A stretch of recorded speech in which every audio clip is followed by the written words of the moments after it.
Something appeared in July 2025 that shouldn't have existed, at least not according to our models, not according to our predictions, and certainly not according to the statistics that told us we should have seen hundreds of thousands of smaller objects before encountering something like this. But there it was, moving through our solar system, coming from somewhere else, and as scientists turned their most powerful instruments toward it, what they found began to unravel assumptions we'd held for decades about how planetary systems form, how comets behave, and what might be traveling through the darkness between stars. Before we begin, I want to hear from you. Tell me in the comments where you're watching from and what time it is there right now.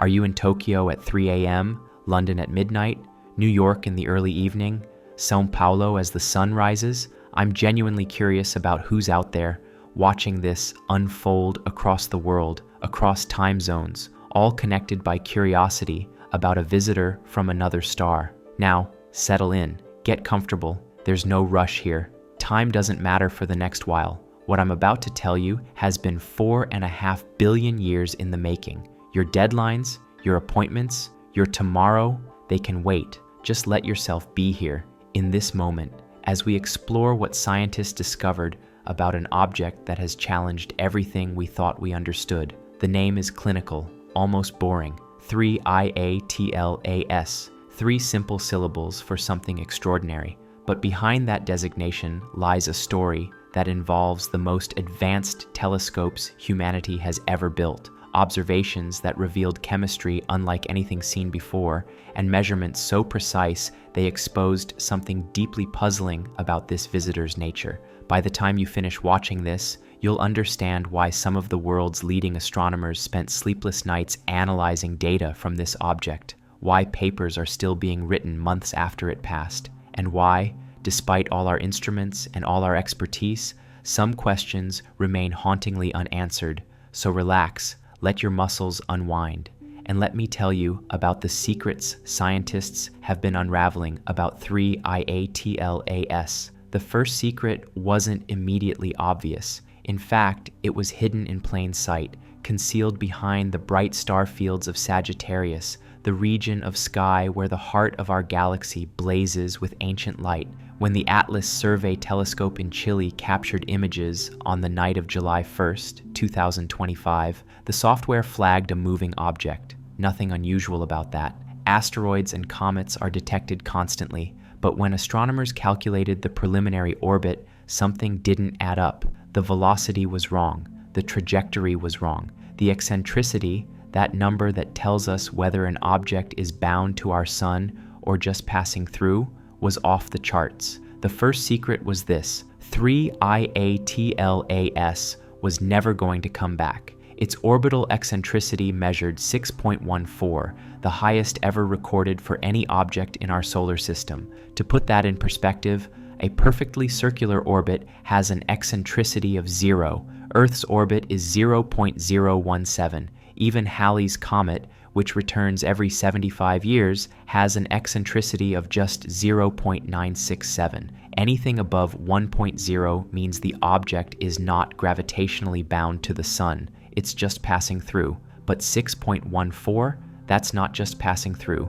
That's racing through at tremendous speed, barely noticing our sun's gravitational pull. This meant 3IATLAS came from interstellar space and would return to interstellar space. Only the third confirmed interstellar visitor in human history. And that's where the second secret begins to emerge. Based on models of how planetary systems form and evolve, smaller objects should be far more common than large ones. When giant planets form and migrate through a stellar system, they scatter material. Small rocks and ice chunks get ejected easily. Larger objects require more energy to throw out. The math is straightforward. For every kilometer-sized object ejected into interstellar space, there should be hundreds of thousands of smaller objects. By those calculations, astronomers should have detected countless small interstellar visitors before ever encountering something massive. They should have seen thousands of objects the size of Oumuamua,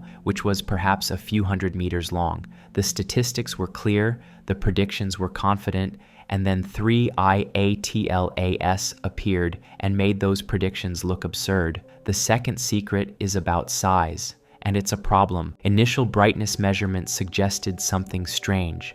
For an object at that distance to appear that bright, it would need to be enormous if it were a dark asteroid, something like 20 kilometers across, but objects that size shouldn't exist in the population of interstellar wanderers. The probability was vanishingly small. Statistically speaking, it was like winning the lottery every day for a month. Maybe it wasn't an asteroid. Maybe it was a comet with a huge coma, a cloud of dust and gas making it appear brighter than the nucleus actually was. That would make sense. Except when astronomers looked closer, calculated the outgassing rates, and measured how much the object's path deviated from pure gravity, they found something that didn't fit. Between May and September 2025, over 4,000 precise position measurements were collected from 227 observatories worldwide. These measurements were exquisitely accurate, allowing researchers to calculate the trajectory to within meters, and what they found was unsettling. The object was clearly outgassing. Telescopes detected water vapor and carbon dioxide streaming off the surface. The James Webb Space Telescope measured the gas production rate at about 150 kilograms per second. That's significant. That much gas escaping should push the object, should alter its path slightly, creating what astronomers call non-gravitational acceleration. But the deviation from a pure gravitational path was negligible, so small it was barely measurable. The upper limit on non-gravitational acceleration was less than 15 meters per day squared. For a comet producing that much gas, this number was bizarrely low. Here's the third secret, and it's the one that made researchers start double-checking their calculations. If a comet is outgassing but not changing trajectory, it means the nucleus is extremely massive. The gas jets are pushing, but the object is so heavy that the push barely registers. Using the principle of momentum conservation, researchers calculated that 3I Atlas must have a mass of at least 33 billion tons. Let me put that in context. Oumuamua, the first interstellar visitor, was estimated at perhaps a few million tons. 2I Borisov, the second, was probably similar or slightly larger. 3IATLAS is 3 to 5 orders of magnitude more massive. That's not 3 to 5 times heavier. That's thousands to tens of thousands of times heavier. A mass of 33 billion tons corresponds to a nucleus diameter of at least 5 kilometers, possibly larger depending on density. Some estimates push it beyond 10 kilometers. This is a monster compared to the previous interstellar visitors, and it shouldn't exist, at least not according to our understanding of how interstellar populations work. The statistical probability of detecting such a massive object as only the third interstellar visitor is approximately 0.0001. That's one chance in 10,000. Either we've been extraordinarily lucky, or our models are missing something fundamental about how large objects get ejected from planetary systems, or the population of interstellar objects is very different from what we predicted. This size anomaly is the first major secret, and it remains largely unexplained, but it's just the beginning. The fourth secret was revealed when the James Webb Space Telescope pointed its instruments at 3IATLAS on August 6, 2025. Webb doesn't just take pictures, it performs spectroscopy, splitting light into its component wavelengths to reveal the chemical fingerprint of whatever it's observing. What Webb found in the spectrum of 3IATLAS was unprecedented. Most comets, whether from our solar system or interstellar space, are dominated by water ice. Water is the most abundant volatile in comets, typically outgassing at rates 10 times or more than carbon dioxide. This makes sense given how planetary systems form. Water is common throughout the universe, and it freezes in the outer regions of protoplanetary disks where comets originate. 3IATLAS broke that pattern completely. The carbon dioxide to water ratio measured approximately 8:1. For every one water molecule, 8 carbon dioxide molecules were being released. This ratio is inverted from the norm. It's extreme. In fact, it exceeded what would be expected for a comet at that distance from the Sun by more than 6 standard deviations. In statistics, 6 sigma means something is happening that's nearly impossible by chance alone. NASA's SPAREX mission confirmed the finding. Between August 7th and 15th, it imaged a massive carbon dioxide coma extending at least 348,000 kilometers around the nucleus. Meanwhile, it failed to detect a comparable water cloud. The carbon dioxide was overwhelming everything else. The fifth secret is about what this unusual chemistry means. And here's where the interpretations start to diverge, where the scientific consensus fragments into competing theories. One explanation suggests 3IATLAS formed in an unusual location within its parent stellar system. Perhaps the star was cooler than our Sun, pushing the frost lines inward. Perhaps the protoplanetary disk was particularly carbon-rich. Perhaps the region where 3IATLAS formed had depleted water for some reason we don't fully understand. In this scenario, the chemistry we observe reflects genuine formation conditions, not subsequent processing. The alternative explanation involves what happened during the billions of years 3IATLAS spent wandering through interstellar space, cosmic rays, high-energy particles that permeate the galaxy, constantly bombard exposed surfaces. Over time, this radiation breaks chemical bonds, creates new molecules, and alters surface properties. It's called radiation processing, and it can penetrate meters into solid material over billions of years. If radiation processing created a thick crust on the surface of 3IATLAS, that crust might act as an insulator, sealing water ice beneath while allowing carbon dioxide to escape more easily. The bulk composition might be relatively normal, but what we observe is filtered through this radiation-modified layer. Distinguishing between these explanations requires information we don't have. We'd need to sample material from beneath the surface crust, or we'd need to observe how the comet behaves as it approaches even closer to the Sun, testing whether water release increases when surface ice is completely depleted. But there's a sixth secret hidden in the spectroscopic data, and it's even more peculiar. When astronomers measured how light scattered off the dust particles in 3IATLAS's coma, they discovered something that had never been seen before in any comet. The polarization signature was unique. The degree of polarization and how it changed with angle suggested dust properties unlike anything in our catalog of solar system comets or the previous interstellar visitors. Polarization tells us about particle size, shape, and composition. The extremely deep negative polarization branch measured for 3IATLAS suggests that the dust particles have unusual characteristics. Perhaps they're larger or smaller than typical cometary dust. Perhaps they have strange shapes or internal structures. Perhaps the composition is exotic. This finding adds another layer to the mystery. It's not just the gas composition that's unusual. The solid material, the dust grains being ejected into space, is also peculiar.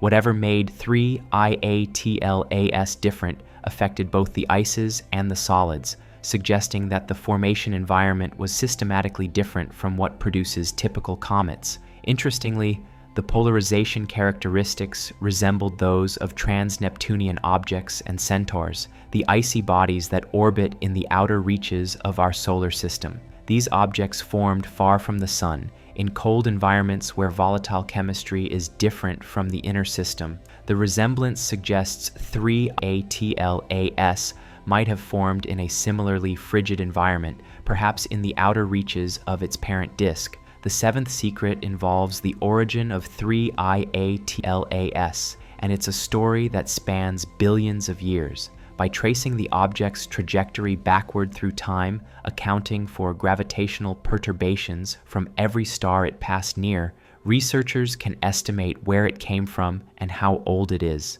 The calculations are complex, involving Monte Carlo simulations that run thousands of possible trajectories to find the most likely path. The results suggest 3IATLAS is ancient. The median age estimate is 4.6 billion years, roughly the same age as our solar system. This makes it significantly older than Oumuamua, estimated at about 1 billion years old, and older than 2I Borisov at approximately 1.7 billion years. The trajectory analysis indicates that 3IATLAS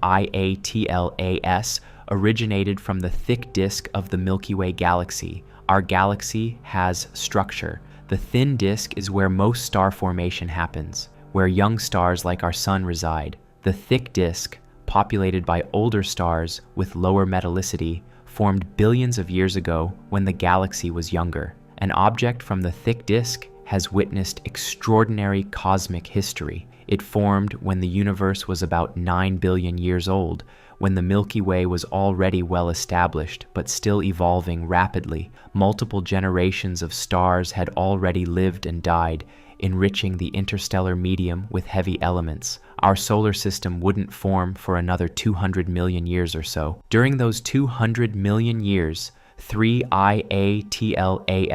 was already wandering. It existed before Earth, before the Sun, before anything in our local neighborhood. If it survives long enough, and objects like this can remain intact for tens of billions of years, it will still be traveling through the galaxy long after our star has died. The migration time from its likely origin region to our location was calculated at approximately 800 million years. During that time, it traveled thousands of light years, slowly orbiting the galactic center along with billions of other objects. The path took it through regions of varying stellar density, where gravitational perturbations from passing star clusters and dwarf galaxies nudged its trajectory countless times. Each perturbation was tiny, but accumulated over hundreds of millions of years. They resulted in the path that eventually brought 3IATLAS through our solar system. The trajectory wasn't aimed at us. There was no intelligence guiding it. It's pure chance, the random walk of a particle through a vast gravitational landscape.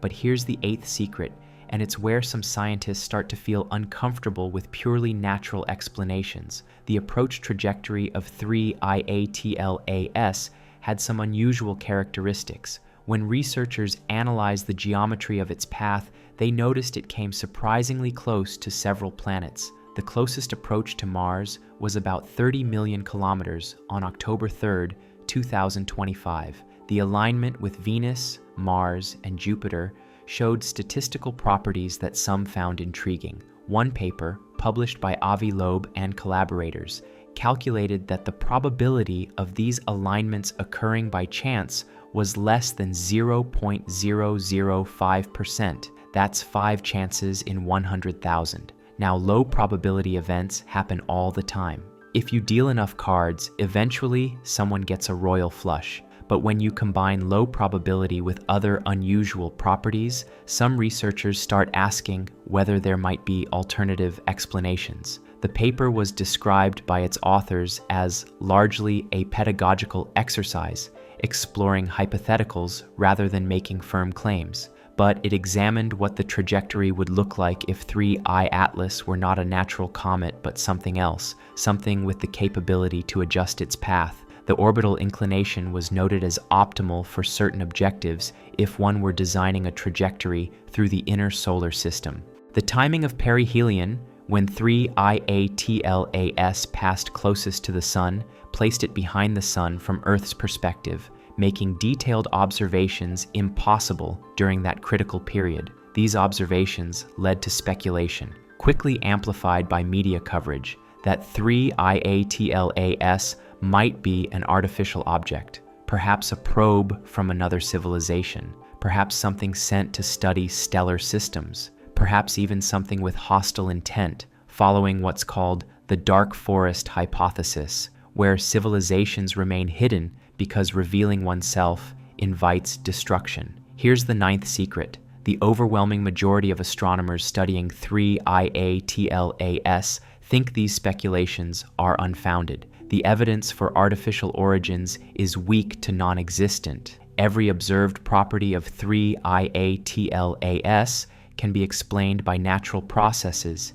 even if some of those explanations are stretched thin by the statistical anomalies. Low probability events are not evidence of design. They're just rare occurrences that happen sometimes in a vast universe. Tom Statler, NASA's lead scientist for solar system small bodies, stated directly that 3IATLAS looks like a comet, behaves like a comet, and very strongly resembles comets in just about every observable way. Yes, it has unusual properties. Yes, the chemistry is extreme. Yes, the mass is anomalously large. But unusual doesn't mean artificial. The scientific community has been down this road before. When Oumuamua was discovered, its peculiar characteristics led to similar speculation. Its elongated shape was unlike any solar system object. Its non-gravitational acceleration without visible outgassing was puzzling. Papers proposed explanations ranging from hydrogen icebergs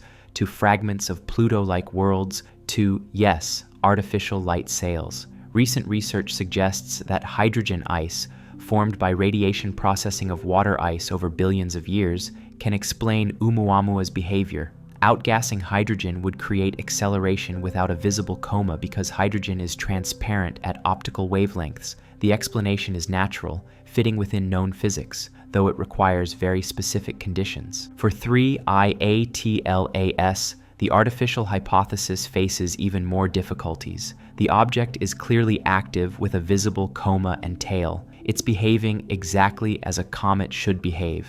The unusual chemistry and large mass are puzzles, certainly, but they're not impossible in natural terms. They just require formation conditions different from what we considered typical. The lesson, perhaps, is that our understanding of how planetary systems work, how comets form, and what kinds of objects get ejected into interstellar space is less complete than we thought. The universe is under no obligation to conform to our models. When observations don't match predictions, we don't invoke aliens. We revise our models. The 10th secret is about time, and it's one that puts everything else in perspective.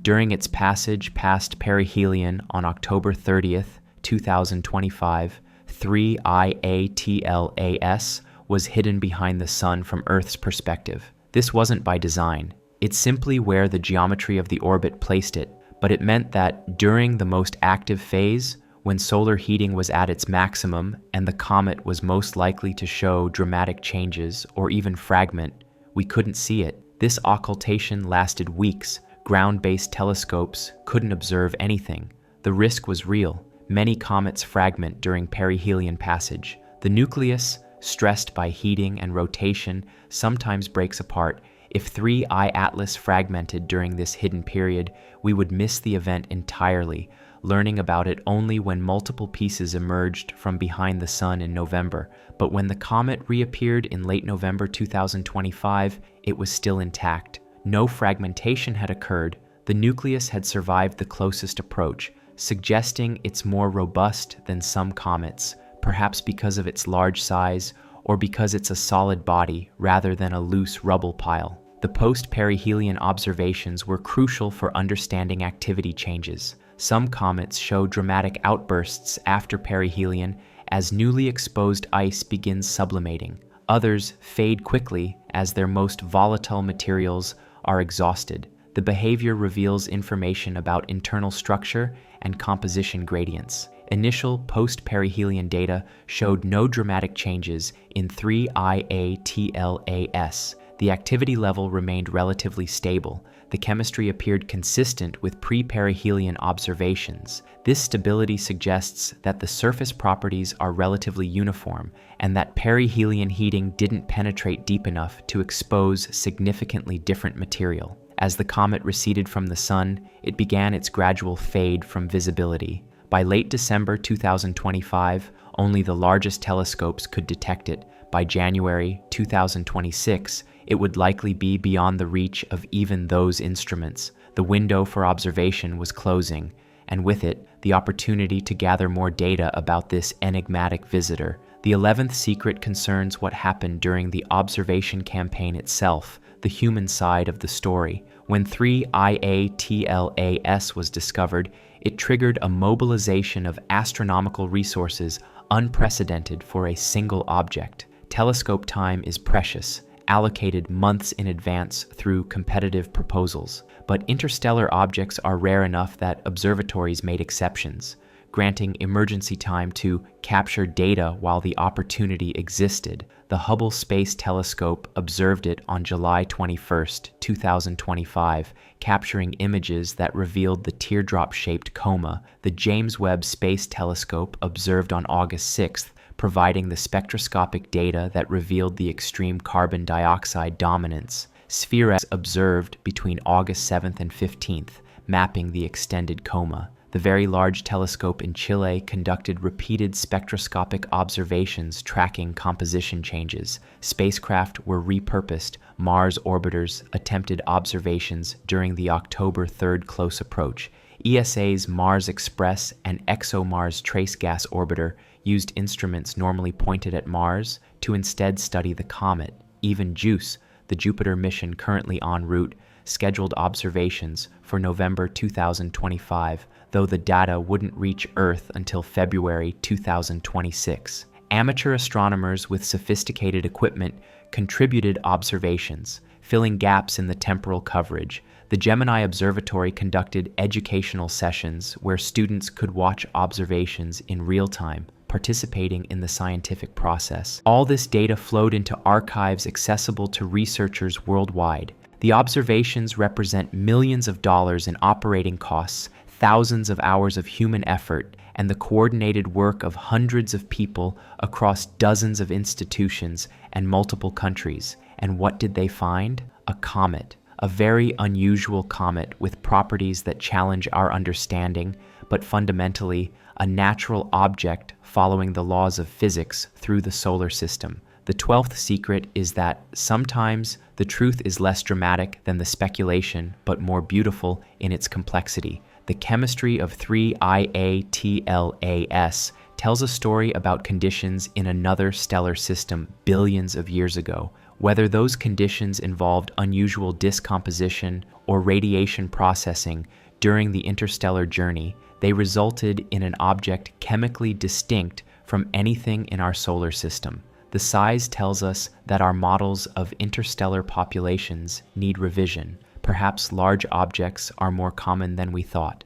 Perhaps the ejection mechanisms differ from our calculations. Perhaps we've just been lucky, detecting rare examples before seeing the common ones. Future observations with the Vera Rubin Observatory will help resolve this question. The trajectory tells us about galactic dynamics, about how objects migrate through the Milky Way over hundreds of millions of years. Each interstellar visitor carries information about its wandering path, about the gravitational environment it experienced, about the structure and evolution of the galaxy itself. The polarization signature tells us about dust physics in environments we can't replicate in laboratories. The particles formed in conditions different from Earth, processed by radiation we can only approximate. Following physics we're still working to fully understand. The 13th secret is about what 3IATLAS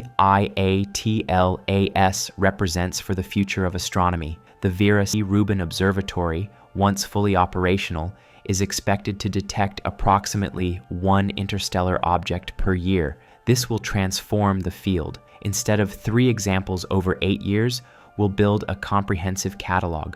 We'll understand the population statistics. We'll see the range of compositions and sizes. We'll map the diversity of planetary system formation across the galaxy. Some of those future detections will be even stranger than 3IATLAS. The galaxy is vast, and the variety of stellar environments ensures that some truly bizarre objects exist. We might find interstellar visitors made primarily of metal, fragments from collisions between rocky worlds. We might find objects rich in organics, carrying complex chemistry from systems very different from ours. We might find things we haven't imagined. And perhaps, just perhaps, we might find something that genuinely shows signs of artificiality, not because of statistical quirks or unusual chemistry, but because of unambiguous evidence, deliberate trajectory changes using propulsion, radio signals carrying information, optical patterns that can't be natural. If such an object exists and passes through our solar system during the era of advanced astronomy, we will recognize it. Until then, we study the natural visitors with the tools we have. We measure their light, calculate their paths, and try to understand what they can teach us about the universe beyond our immediate neighborhood. The 14th secret concerns the broader implications of interstellar objects for our understanding of planetary systems and the potential for life elsewhere. Every comet, whether from our solar system or interstellar space, contains organic molecules. These are carbon-based compounds, the building blocks of biochemistry. Simple organics like methanol and formaldehyde are common. More complex molecules, including amino acids, have been found in meteorites. If 3-ATLAS carries similar organic molecules, and spectroscopic hints suggest it does, then the chemistry required for life is not unique to our solar system. It's universal, occurring wherever conditions allow. This has profound implications for astrobiology. The early Earth was bombarded by comets and asteroids. These impacts delivered water and organic molecules, seeding our planet with the raw materials for life. The ocean chemistry that gave rise to the first living organisms was influenced by these deliveries. Statistically, Earth must have received material from interstellar objects over its 4.6 billion year history. The atoms in your body might have begun their journey in another stellar system, delivered by visitors like 3-IATLAS. This connection, while impossible to prove for individual atoms, is statistically certain in aggregate. The implications extend to exoplanetary systems. If organic molecules are widespread, if the chemical preconditions for life are common throughout the galaxy, then the emergence of life itself might be more probable than we once thought. The gap between chemistry and biology remains vast and poorly understood, but having the raw materials available is an essential first step. The 15th secret is about the questions that remain unanswered despite all the observations and analysis. Why is 3-IATLAS so massive? The statistical models say we should have seen countless smaller objects first. Either those models are incomplete, missing key physics about ejection mechanisms, or the population of interstellar objects is structured differently than predicted. Or we've witnessed a rare event, beating the odds through pure chance. What exactly caused the extreme carbon dioxide to water ratio? Is it formation conditions or radiation processing or some combination? Without sampling material from beneath the surface crust, we may never know with certainty. The chemistry provides clues, but the interpretation remains ambiguous. What created the unique polarization signature? The dust properties must differ from typical comets, but the exact nature of that difference is unclear. More detailed modeling of particle characteristics might eventually explain it, but for now, it's another anomaly in a growing list. Where exactly did 3-IATLAS originate? We can constrain it to the thick disk of the Milky Way, but identifying a specific parent star is likely impossible. The object has been traveling for too long, perturbed too many times. The trail is cold. Will 3-IATLAS survive its journey? Over millions of years, radiation processing, impacts with interstellar dust, and possible passages through hot gas clouds will alter the object. Eventually, it might disintegrate completely, its atoms scattered across interstellar space. Or it might remain intact, a frozen archive of ancient chemistry, wandering until the galaxy itself changes beyond recognition. These questions will motivate research for years to come. Some might be answered by future interstellar visitors showing similar properties. Some might remain forever unanswered, the information lost to time and distance. The 16th secret is perhaps the most profound. We live in an era where we can detect and study these visitors at all. For the entire history of humanity until 2017, interstellar objects were purely theoretical. We knew they must exist. We could calculate how often they should pass through the solar system, but we couldn't see them. They were too faint, too fast, too easily lost among the countless solar system objects. The technology required to detect interstellar visitors involves automated surveys scanning large portions of sky every night, sensitive detectors capable of spotting faint moving objects, and computational systems that can process millions of data points to identify the unusual ones. All of this became practical only in the last decade or two. We're privileged to live during this transition, this moment when the theoretical becomes observable, when the predicted becomes measurable. Our grandparents' generation could only imagine interstellar visitors.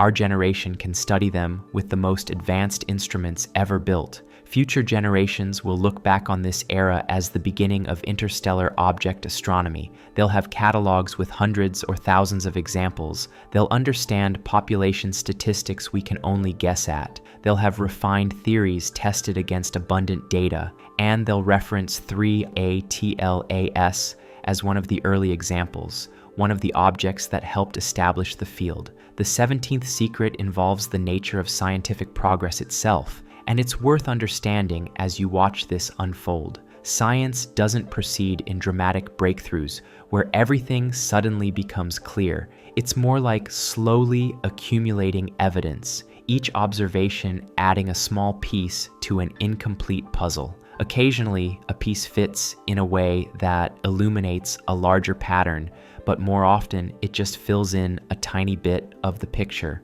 3IATLAS added many pieces to our understanding. It confirmed that interstellar visitors come in a range of sizes, not just the small objects we'd seen before. It showed that chemical compositions can be extreme, far outside the range of solar system comets. It demonstrated that radiation processing or formation conditions can produce unusual properties that challenge our interpretations. But it also created new puzzles. The size anomaly wasn't solved, it was revealed. The chemistry extremes weren't fully explained. They were documented. The polarization signature wasn't understood, it was measured. This is normal for science. Each answer generates new questions. The horizon of understanding expands, but it never reaches a point where everything is known. There's always more to learn, always deeper levels of complexity to explore. The researchers studying 3IATLAS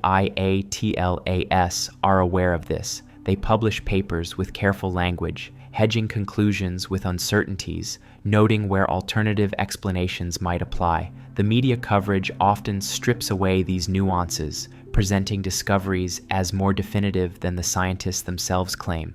But the real story, the actual scientific process, is more interesting than simplified narratives. It's a conversation between theory and observation, between prediction and reality, between what we think we know and what nature reveals. That conversation continues long after any single observation, driving new research and new understanding. The 18th secret concerns what happens next, both for 3IATLAS and for the field of interstellar object studies. As 3IATLAS recedes from the sun, it's gradually returning to the cold of interstellar space. The temperature will drop. The remaining volatile ices will cease sublimating. The coma will dissipate. By the time it crosses Neptune's orbit in a few years, it will be dark and dormant, essentially a frozen rock following its hyperbolic trajectory out of the solar system. In a few decades, it will be beyond the Kuiper Belt, in the realm where solar gravity is barely noticeable. In a century, it will be hundreds of astronomical units away, far beyond anything our current telescopes can detect. In 1,000 years, it will have traveled about 3 light weeks, effectively back in interstellar space, though still technically within the sun's sphere of influence. And then the journey continues for millions or billions of years more. Perhaps 3IATLAS will pass through another stellar system hundreds of millions of years from now. Perhaps beings there will detect it, study it, and wonder about its origins just as we have. Perhaps they'll even determine that it passed through a system around a star called Sol, where conscious beings observed it during what they called the year 2025. For the field of interstellar object astronomy, the next few years are crucial. The Rubin Observatory will begin operations, dramatically increasing the detection rate. multiple interstellar visitors will be discovered and characterized. The population statistics will improve from 3 examples to dozens, allowing robust conclusions about what's typical and what's unusual. Mission concepts for intercepting future interstellar objects are being refined. If an object is detected far enough in advance, perhaps years before perihelion, it might be possible to launch a spacecraft to study it up close or even return samples. The technology exists in principle. What's needed is opportunity and funding. These future missions, if they happen, will answer questions that remote observations can't address. What's the density and porosity of the nucleus? What's the composition beneath the surface crust? How does the material respond to heating? What organic molecules are present in detail? Each question requires close-up study or sample return. The 19th secret is about the philosophical dimension of all this, the meaning we derive from studying objects like 3IATLAS. We're a species that evolved on a single planet orbiting an average star in an ordinary galaxy. Our entire existence has been confined to this tiny speck in the cosmos, yet we've developed the ability to understand, at least partially, how the universe works on scales vastly larger than our immediate environment. When we study an interstellar visitor, we're connecting with the broader galaxy in a tangible way. This isn't abstract theory, it's a physical object from another stellar system that we can observe, measure, and analyze. It's a messenger carrying information about conditions elsewhere, about chemistry and physics operating in environments we'll never visit. This connection is profound. It reminds us that we're part of something larger, that the solar system isn't isolated, that material and information flow through the galaxy, connecting stellar systems across vast distances and times. The atoms in 3IATLAS and the atoms in your body were created in stars, shaped by the same nuclear processes, following the same laws of physics. There's a poetry to this that transcends the technical details, an object that formed before our solar system existed, that wandered through the galaxy for billions of years, that by pure chance passed close enough to our sun for us to observe it, connects us to cosmic history in a visceral way. We're not just studying astronomy, we're witnessing the story of matter itself, the endless journey of atoms through space and time, the fact that some of those atoms might become conscious, might build telescopes, might observe other atoms in other systems and try to understand their story, is perhaps the universe's way of knowing itself. We are the cosmos become aware, looking outward and seeing reflections of our own origins in ancient travelers from distant shores. The 20th secret is that there are more secrets to come. As researchers continue analyzing the data from 3IATLAS, new papers will be published revealing aspects we haven't discussed here. Subtle spectral features might indicate molecules not yet identified. Refined models might explain the mass anomaly. Comparison with future interstellar visitors might reveal patterns not visible from 3 examples. The story of 3IATLAS isn't finished. It won't be finished for years, possibly decades. Each new analysis adds depth to our understanding. Each comparison with new objects provides context. The picture gradually becomes clearer, though never complete. This ongoing nature of scientific research is part of what makes it fascinating. There's no final answer, no moment where we can say we understand everything about this object. There's only progressively better understanding, progressively refined models, progressively more complete pictures. For those watching this video, for you settling into sleep tonight, perhaps that's a comforting thought. The universe maintains its mysteries even as we chip away at them. There's always more to discover, always deeper questions to ask, always new wonders to reveal.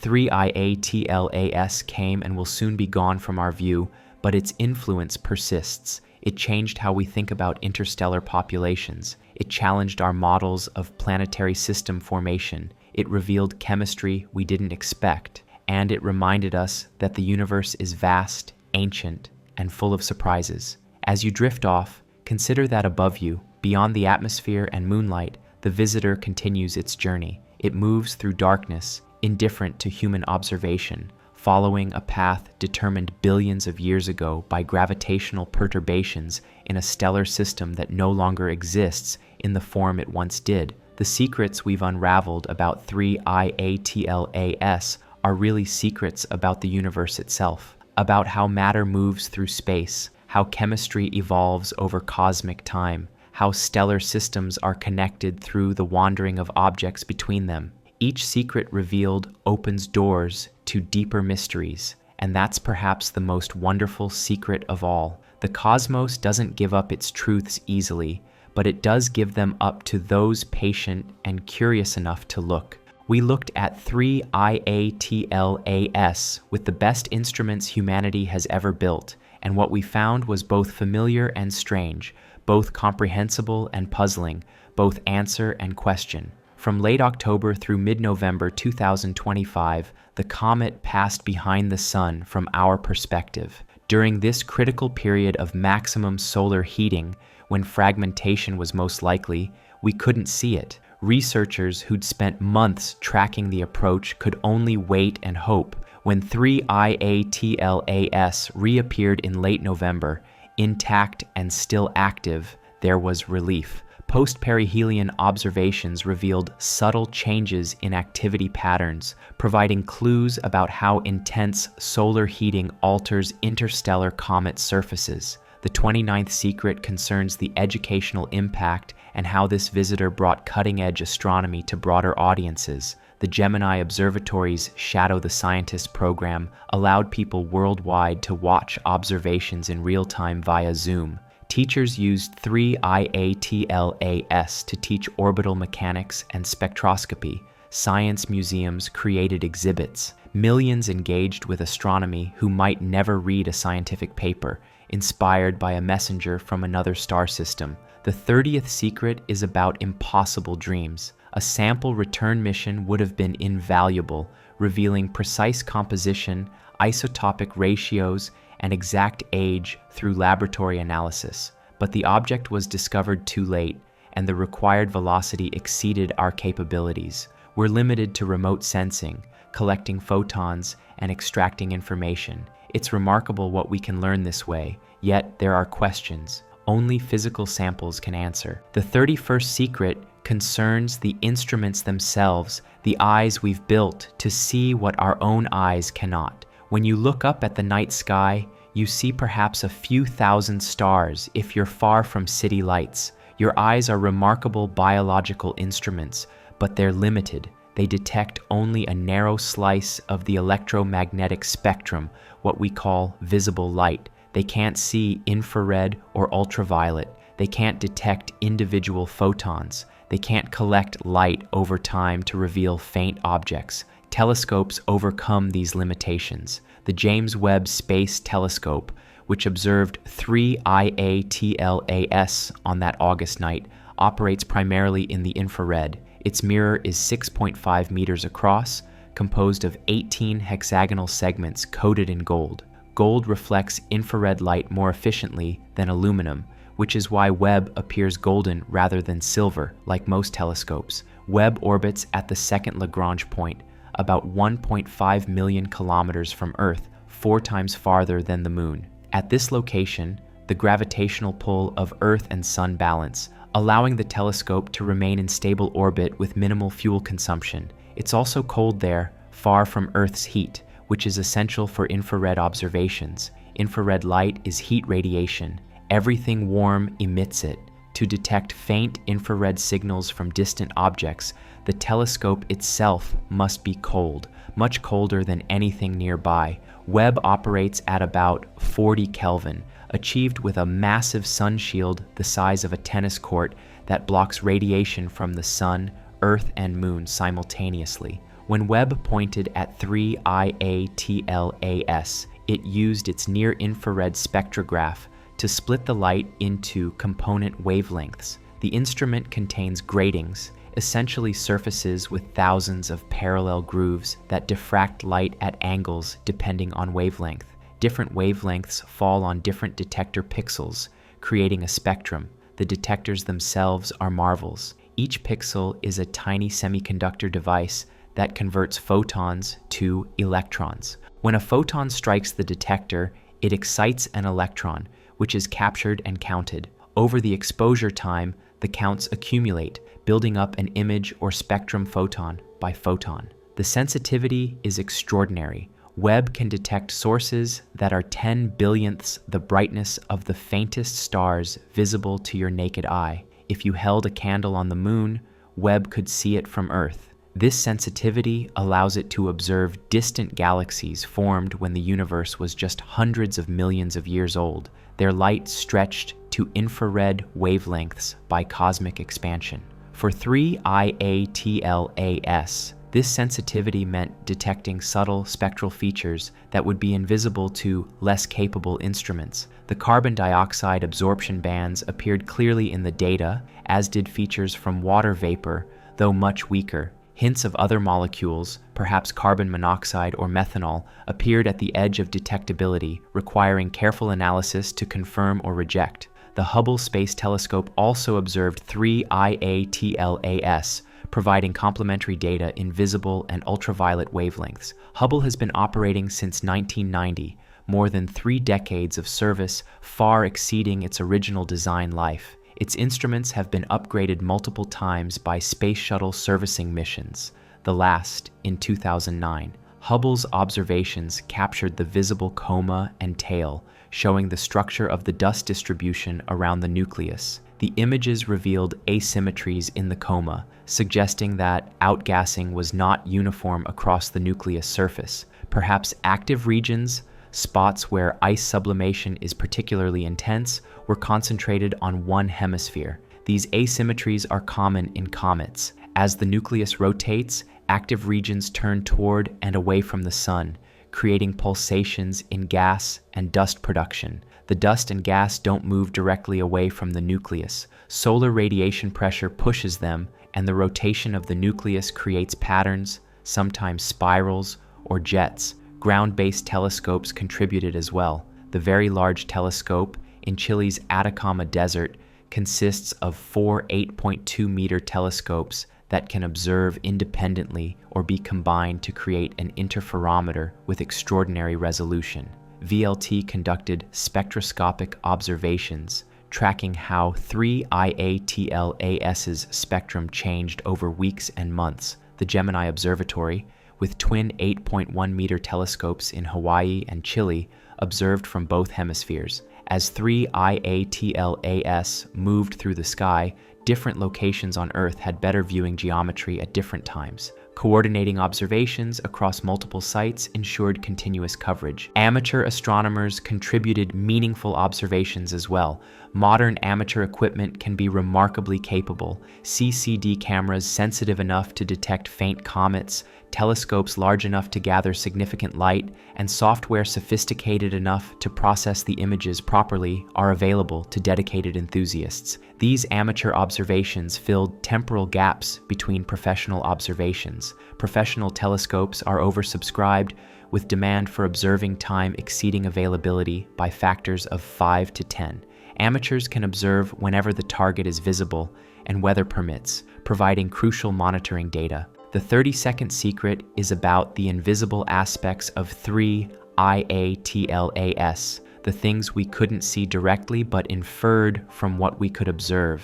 The nucleus itself was never resolved as more than a point of light, even at its closest approach to Earth. At a distance of about 1.5 astronomical units, the nucleus subtended an angle far too small for any telescope to resolve. If the nucleus is 5 to 10 kilometers across, at that distance it appears as an object less than 1 millierc second in diameter. To put that in perspective, 1 millierc second is the angle subtended by a period on this page viewed from 5 kilometers away. No current telescope can resolve features that small on a faint object. Interferometry might achieve such resolution for bright stars, but not for comets, so we never saw the shape of the nucleus, never observed its rotation directly, never watched active regions turn on and off as they faced toward and away from the sun. All of this had to be inferred from brightness variations, spectral changes, and models of how comets behave. The rotation period could be estimated from brightness variations. As the nucleus rotates, different parts of its surface, possibly with different albedos or different dust coverage, face toward Earth. This creates periodic brightness changes at the rotation period. For 3IATLAS, the light curve suggested a rotation period of about 7 to 9 hours, though the measurement was uncertain. This rotation rate is typical for kilometer-sized objects. Too slow, and the object might be in an unusual spin state, possibly tumbling rather than rotating around a single axis. Too fast, and it might break apart from centrifugal forces. Most comet nuclei rotate with periods of hours to tens of hours. The bulk density of the nucleus could be estimated from the mass and size. If the mass is 33 billion tons and the diameter is 5 kilometers, assuming a spherical shape, the volume is about 65 cubic kilometers. This gives a density of roughly 500 kilograms per cubic meter, about half the density of water ice. This low density suggests the nucleus is not a solid block of ice and rock. It's likely porous, filled with voids and cracks. Comet nuclei are thought to be rubble piles, collections of smaller chunks loosely held together by weak gravity and possibly frozen together by ice. The porosity allows gas to percolate through the interior, escaping from regions well below the surface. The surface temperature could be calculated from solar heating models. At perihelion, at about 0.7 astronomical units from the Sun, the solar flux is roughly twice what Earth receives. For a dark surface with low albedo, temperatures might reach 250 to 300 Kelvin, warm enough for water ice to sublimate at significant rates. But the actual surface temperature depends on albedo, the fraction of sunlight reflected rather than absorbed. A bright surface reflects more light, absorbing less heat, remaining cooler. A dark surface absorbs more light, converting it to heat, reaching higher temperatures. Most comet nuclei are dark, with albedos around 4%, darker than asphalt, among the darkest objects in the solar system. This darkness comes from organic compounds, carbon-rich molecules created by radiation processing and heating. Fresh ice is bright, but exposure to sunlight and cosmic rays gradually creates a dark lag deposit on the surface. This insulating layer protects ice beneath while itself heating up and radiating infrared light. The interior of the nucleus remains cold, perhaps 30 to 40 Kelvin in the deep interior, even when the surface is heated to hundreds of degrees. Heat penetrates slowly into porous ice and rock. The thermal conductivity is low, similar to styrofoam. Only the outermost meter or two of the surface experiences significant heating during perihelion passage. The 33rd secret concerns what 3IATLAS tells us about the process of ejection itself, how objects escape from their parent stellar systems to wander through the galaxy. When a planetary system forms, not all material ends up in planets. Significant amounts remain in smaller bodies, asteroids and comets, orbiting in various regions. Our solar system has the asteroid belt between Mars and Jupiter, the Kuiper belt beyond Neptune, and the Oort cloud, a vast spherical shell of comets extending halfway to the nearest star. Gravitational interactions between planets and these smaller bodies create a dynamic environment. A comet passing near Jupiter receives a gravitational kick, changing its orbit. Sometimes the kick sends it closer to the Sun, sometimes farther away. Occasionally, the kick is strong enough to eject the comet entirely, sending it on a hyperbolic trajectory out of the system. The probability of ejection depends on the size of the object and the geometry of the encounter. Smaller objects are ejected more easily. Less energy is needed to accelerate them to escape velocity. Larger objects require stronger gravitational kicks, which happen less frequently. This is why astronomers expected to see many small interstellar objects before encountering large ones. The size distribution should heavily favor small objects. Yet 3IATLAS is massive, far larger than Oumuamua or 2I Borisov. This suggests either our models of ejection are incomplete or the population of interstellar objects has a different size distribution than predicted. One possibility is that ejection mechanisms differ for objects of different sizes. Perhaps large objects are preferentially ejected by specific mechanisms, such as close encounters during the late stages of planet formation, when massive planets are migrating. During migration, a planet can scatter large bodies more efficiently than small ones in certain circumstances. Another possibility is that small objects are destroyed more easily during their interstellar journeys. Impacts with interstellar dust, though rare, accumulate over billions of years. A small object might be completely disrupted by a collision that only creates a crater on a large object. This could deplete the population of small interstellar objects, making large ones relatively more common than ejection rates would suggest. A third possibility is observational bias. Perhaps small interstellar objects pass through all the time, but we don't detect them because they're too faint. Even if they come equally close to the sun, a small object reflects less light and is harder to see. We might be selectively detecting the largest, brightest objects, giving us a skewed view of the population. Future observations with better surveys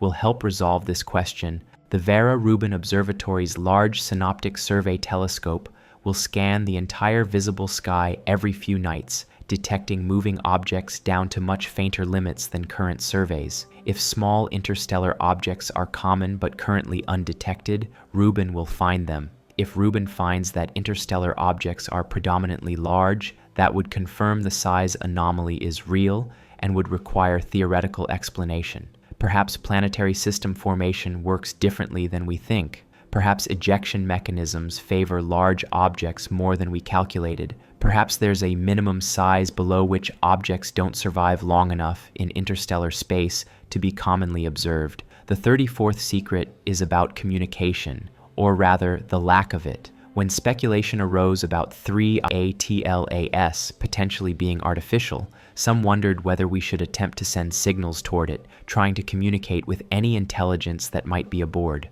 This idea was quickly dismissed by the scientific community for multiple reasons. First, there was no credible evidence of artificiality. Speculating about extremely low probability scenarios doesn't justify expending resources to investigate them. Second, even if something were artificial, it was already past perihelion and receding. Any signal we sent would take increasingly long to reach it as it moved away. Third, there's the question of what we would say. How do you communicate with an unknown intelligence using electromagnetic signals? What language? What concepts? Human languages are entirely cultural, evolved for communication among humans with shared biology and shared experiences. An alien intelligence would share neither. Science fiction often depicts aliens speaking English or some universal translator making communication trivial. Reality is more challenging. Even establishing that an electromagnetic signal contains intentional information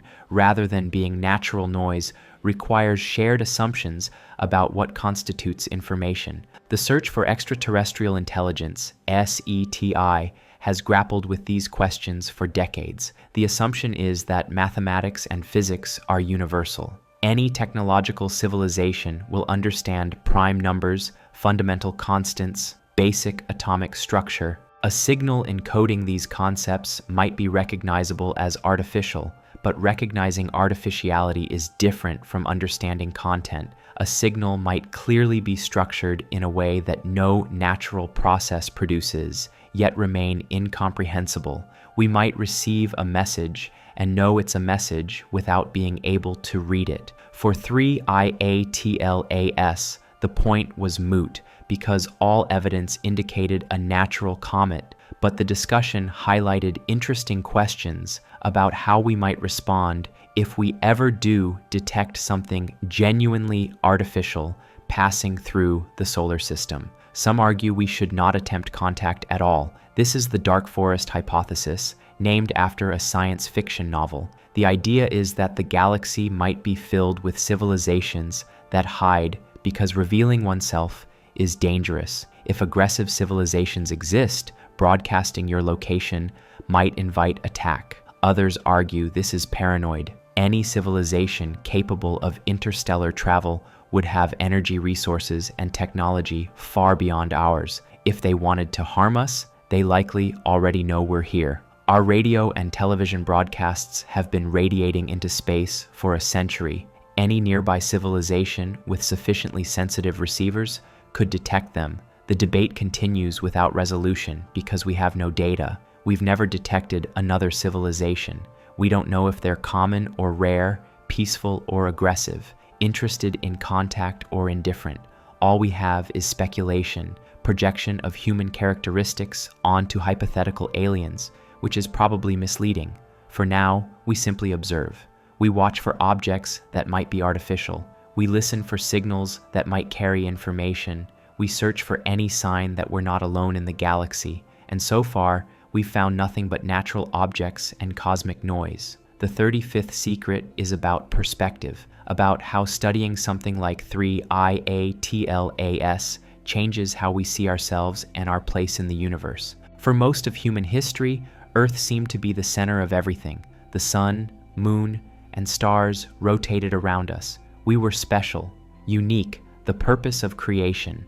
Then Copernicus showed that Earth orbits the sun, not the reverse. We were demoted from the center. Then we learned that the sun is just one star among hundreds of billions in the Milky Way galaxy, not even near the center, but about halfway out in a spiral arm. We were demoted further, from the center of the universe to a peripheral location in an ordinary galaxy. Then we learned that the Milky Way is just one galaxy among hundreds of billions, perhaps trillions, in the observable universe. Our galaxy is part of a small cluster, the local group, which is part of a larger supercluster, which is part of even larger structures like filaments and walls separated by vast voids. At each step, we became less special, less central, more ordinary. This has been called the Copernican principle.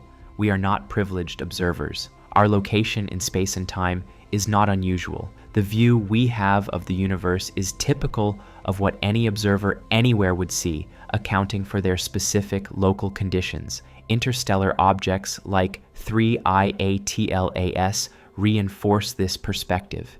If our solar system ejects comets and asteroids into interstellar space, so do other systems. If we receive visitors from elsewhere, then our ejected objects visit other systems. Material flows through the galaxy, connecting stellar systems, mixing the products of different formation conditions. This flow means we're not isolated.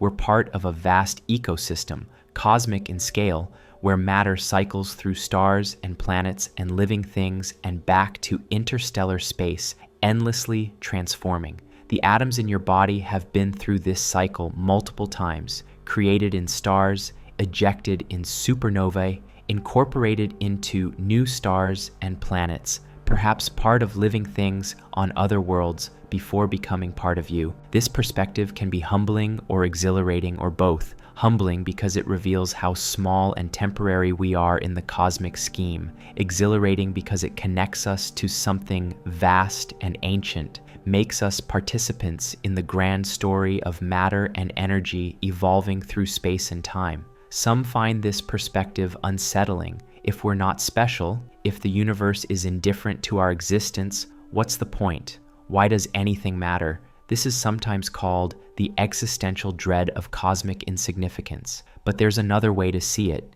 Yes, we're not central or special in any cosmic sense, but we are rare, at least as far as we know. Consciousness, self-awareness, the ability to understand and appreciate the universe, these are remarkable phenomena that we know occur at least here. Perhaps they occur elsewhere too, but we haven't found evidence of that yet. In the vast, mostly empty, mostly unconscious universe, the tiny pockets where matter organizes itself into forms capable of awareness and understanding are precious, not because the universe cares, but because we care. We can appreciate beauty, understand physics, create art and music and mathematics. These abilities aren't diminished by occurring in a vast universe. If anything, they're more remarkable because they're rare. So when we study 3ATLAS, we're exercising one of the most extraordinary capabilities that matter can have, the ability to understand its own history and context, The atoms in the comet and the atoms in our brains were created in similar processes, but our atoms are arranged in a configuration that can observe and comprehend the other atoms, can measure their properties, and deduce their history. This is profound when you really think about it. The universe has existed for 13.8 billion years. For most of that time, nothing observed or understood anything. Matter just existed, following physical laws, forming structures and dissolving them. Then, at least on Earth and possibly elsewhere, matter became conscious. It became capable of studying itself, understanding itself, appreciating its own existence. We are how the universe knows itself. This isn't mysticism. It's literally true. The knowledge we gain about the cosmos exists in physical structures in our brains, patterns of neurons and synapses, which are made of atoms that are made of particles that are ultimately just disturbances in quantum fields. The universe consists of these fields and their interactions, including the interactions that give rise to consciousness and understanding. The 36th secret is about time itself and how our perception of it differs from its actual nature. You experience time as a flow, a river carrying you from past through present into future. This experience is powerful and intuitive. It feels self-evidently true. Yet physics suggests this experience might be misleading, that time doesn't actually flow in the way we perceive it. In Einstein's relativity, time is a dimension like space. Past, present, and future all exist simultaneously in the four-dimensional space-time continuum. The distinction between past, present, and future is a property of conscious observers, not of time itself. What we call now is a subjective experience, not an objective feature of the universe. This is difficult to grasp intuitively because our experience is so compelling. But consider that simultaneity depends on reference frame. Events that are simultaneous for one observer are not simultaneous for another observer moving relative to the first. There's no universal present moment.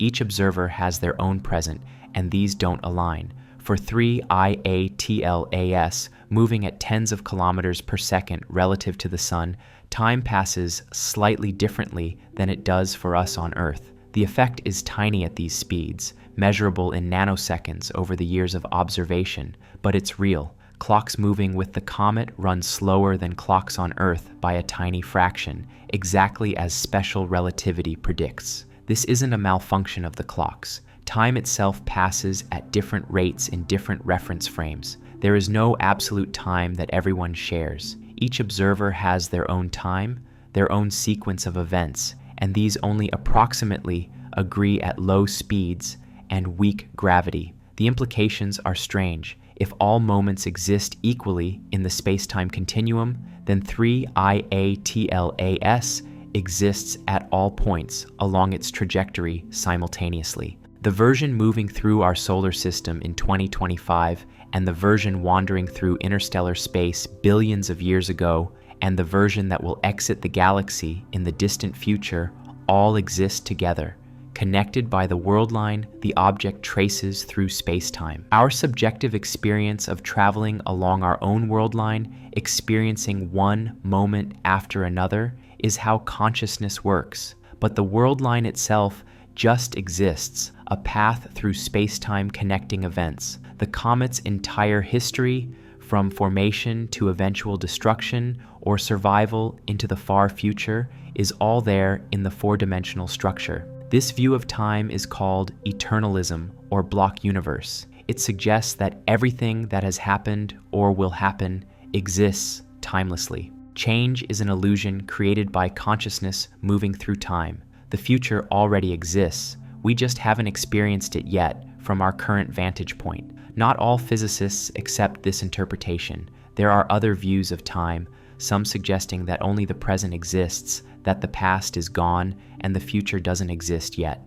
But these views have difficulty accommodating relativity, which strongly suggests that past, present, and future are equally real. For you, drifting towards sleep, these questions about time's nature might seem abstract, but they connect to the story of 3 IATLAS. The object's journey spans billions of years, far longer than human timescales. Understanding that journey requires thinking about time differently than we usually do. When we say 3IATLAS is 4.6 billion years old, we're connecting an event in the distant past, the formation of the object, to observations in our present. But from the comet's reference frame, if it could have one, the journey was its entire existence. There was no waiting, no experience of time passing. The world line just is, connecting formation to the present to the future. This might not make you feel different about time in your daily life. When you wake tomorrow, you'll still experience time as flowing from past to future. But somewhere in your mind, perhaps you'll remember that this flow is your subjective experience, your consciousness moving along your world line through the space-time continuum. And above you, as you sleep, 3I Atlas continues its trajectory, existing at all points simultaneously in the block universe, while appearing to move through time from your perspective within the flow. The 37th secret is that this story will never end, not really. As long as humans study the cosmos, 3IATLAS will remain part of our knowledge, archived and referenced, its properties compared to new discoveries. When the 50th interstellar object is detected, researchers will reference 3IATLAS. When theoretical models of planetary system formation are refined, they'll need to explain the properties of 3IATLAS, among other objects. When mission concepts for intercepting interstellar visitors are developed, 3IATLAS will serve as an example of what we might encounter. The data will be preserved in archives maintained by organizations like NASA, ESA, and major observatories. These archives are designed for long-term preservation, with multiple backups and format migrations to ensure data remains accessible as technology changes. Digital preservation is more challenging than it might seem. File formats become obsolete, storage media degrade, organizations close or merge, transferring archives or sometimes losing them. Maintaining scientific data across decades requires deliberate effort and resources, but the effort is worthwhile because we never know when old data might reveal something new.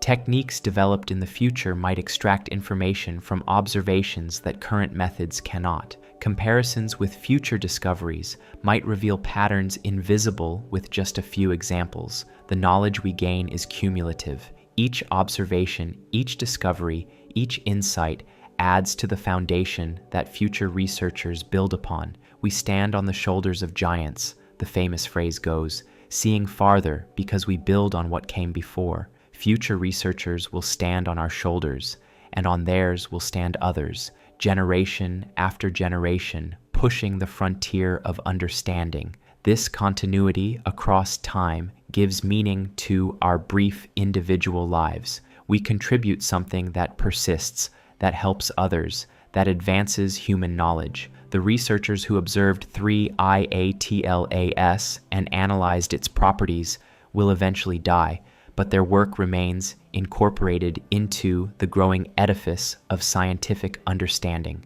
In this way, we achieve a limited immortality, not of our bodies or even our conscious selves, but of our contributions, our insights, our additions to human knowledge.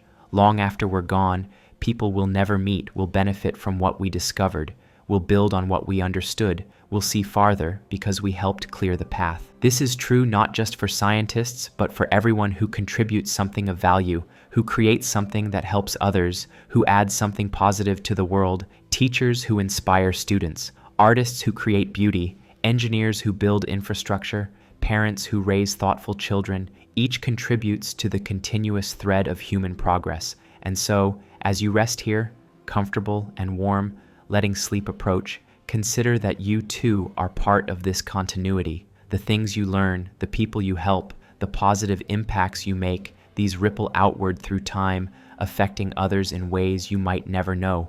The comet came and will go, but it touched our civilization, expanded our understanding, raised new questions. In a small way, everyone who learns about 3IATLAS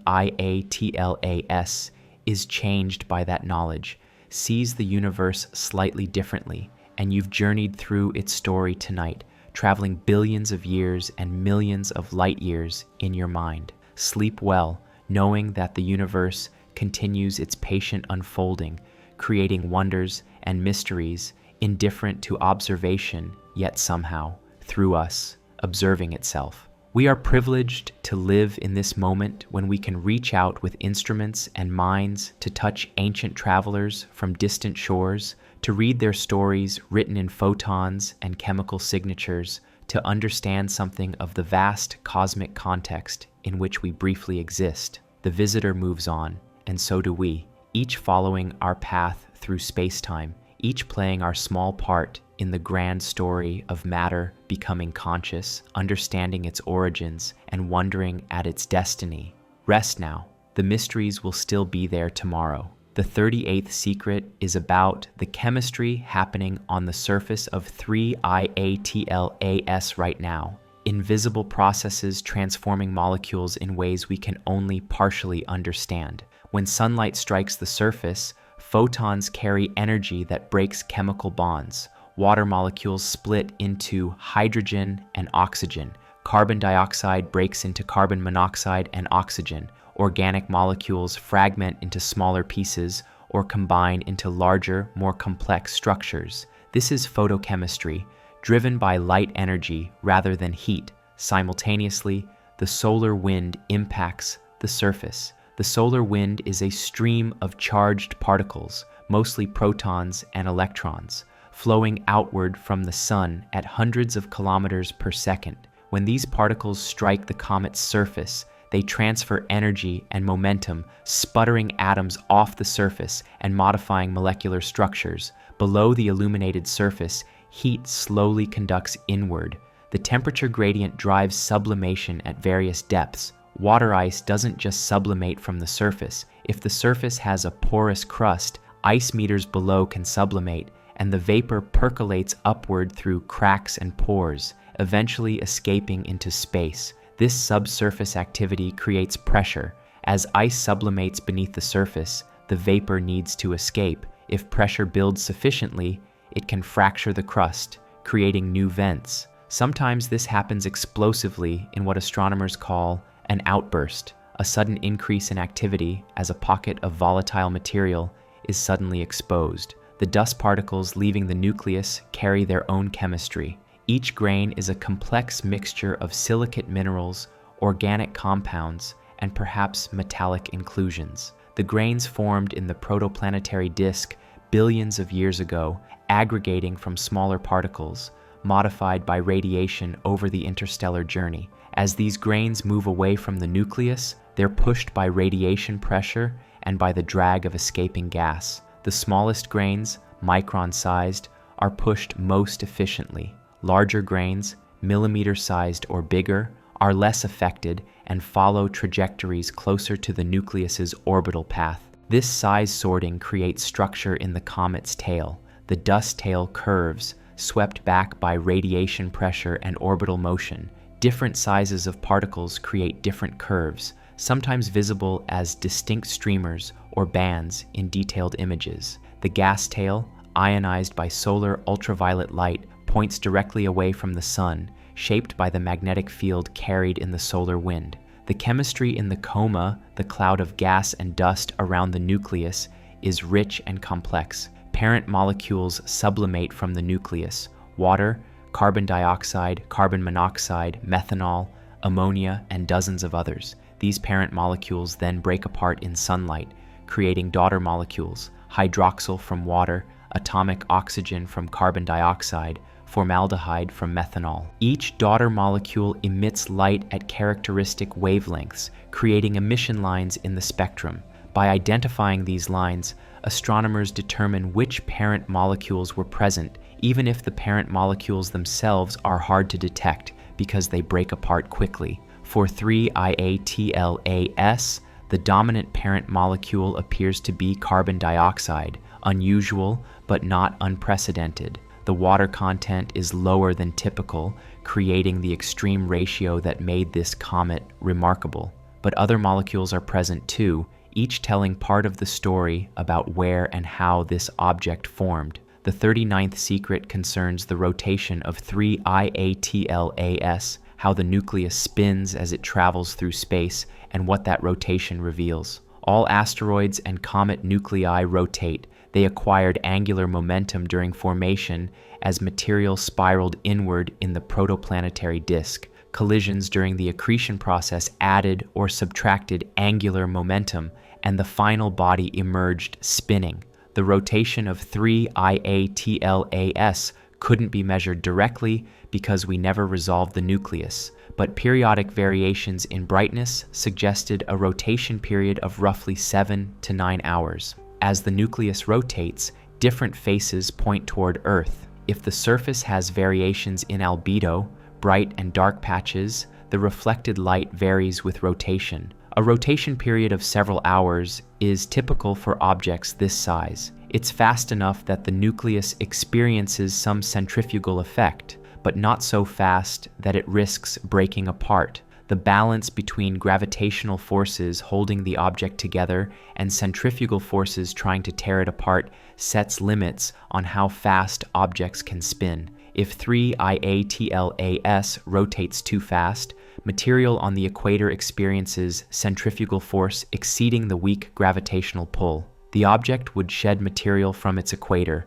losing angular momentum until it slowed to a stable rate. This process might have happened multiple times during the object's history, with outbursts or close stellar encounters spinning it up, followed by equatorial shedding, spinning it down. The rotation axis orientation affects which parts of the surface receive sunlight during the passage through the inner solar system. If the axis points nearly toward the sun, like Uranus in our solar system, one pole receives continuous sunlight while the other remains in darkness. If the axis is perpendicular to the orbital plane, like Earth, both hemispheres receive sunlight as the nucleus rotates. For 3 IATLAS, we don't know the axis orientation. Determining it would require careful photometry tracking brightness variations over weeks, combined with modeling to interpret the light curve.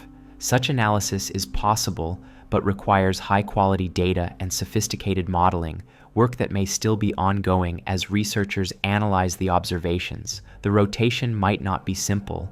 Many asteroids and comet nuclei tumble rather than rotating around a single axis. Tumbling occurs when the object has irregular shape and the rotation axis precesses, creating complex rotation that cycles through different orientations over days or weeks. Tumbling makes observations more complicated because there's no simple period. The brightness variations are more complex, requiring careful analysis to extract information about the shape and rotation state. But tumbling also provides more information because we see the object from more viewing angles, constraining the three-dimensional shape better than simple rotation would. The 40th secret is about the statistical nature of interstellar visitors and what 3 examples tell us or don't tell us about the broader population. With only 3 confirmed interstellar objects, any conclusions about the population must be tentative. 3 is not 0, proving such objects exist, but 3 is far from the hundreds or thousands needed for robust statistical analysis. Imagine trying to understand human height by measuring only 3 people. You might get one person who's 160 centimeters tall, one who's 175 centimeters, and one who's 190 centimeters. You could calculate a mean about 175 centimeters, but how much confidence would you have that this represents the actual average? What if those 3 happen to be unusually tall or short? Statistical uncertainty decreases with sample size, but only as the square root of the number of measurements. To reduce uncertainty by a factor of 10, you need 100 times as many measurements. With 3 objects, we're in the regime where individual outliers completely dominate the statistics. Oumuamua, the first, was perhaps a few hundred meters long, highly elongated, with unusual acceleration. 2 Borisov. The second was a few kilometers across, chemically similar to solar system comets, behaving normally. 3 IATLAS is even larger, perhaps 5 to 10 kilometers. With extreme carbon dioxide dominance and massive coma, these 3 objects are very different from each other. If we tried to infer typical properties from this sample, we'd be guessing. Is the median size 1 kilometer? 5 kilometers? We can't say. Is the typical composition water-rich like Borisov, carbon dioxide-rich like Atlas, or something else like Oumuamua? Unknown. The only firm conclusion is that interstellar objects are diverse. Beyond that, we're speculating.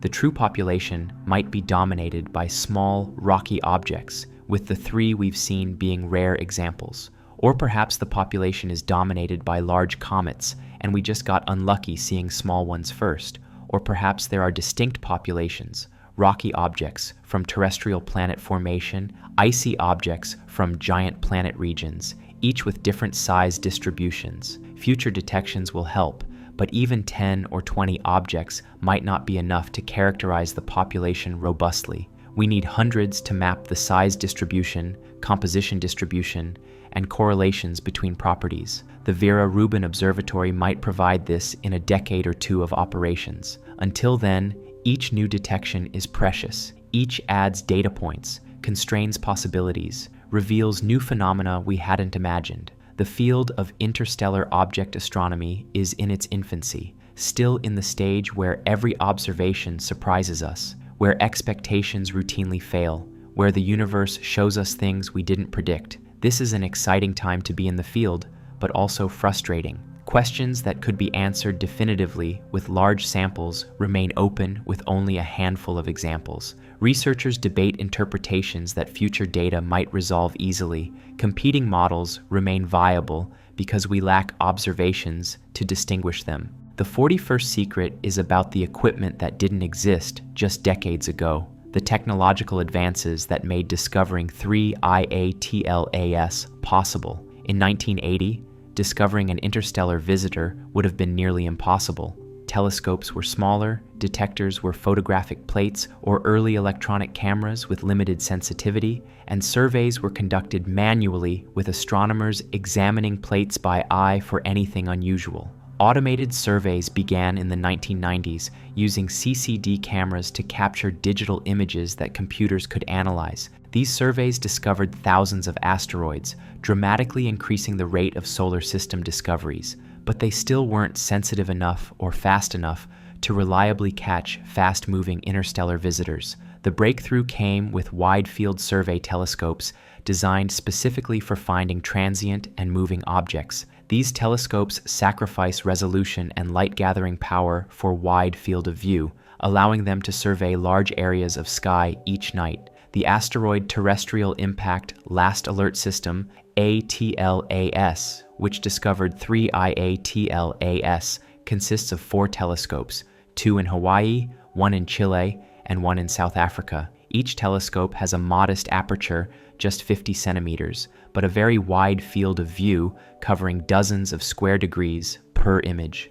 Atlas images the entire visible sky every night, weather permitting. Each patch of sky is imaged multiple times per night, allowing detection of anything that moves or changes brightness. Software automatically compares images, identifying candidates for follow-up. The software is crucial. Each night generates terabytes of data containing millions of objects, stars, galaxies, asteroids, satellites, cosmic rays, instrumental artifacts, all appear in the images. Distinguishing moving solar system objects from everything else requires sophisticated algorithms. These algorithms look for patterns. Real moving objects appear in multiple exposures, moving along trajectories consistent with orbits. Artifacts typically appear in only one exposure.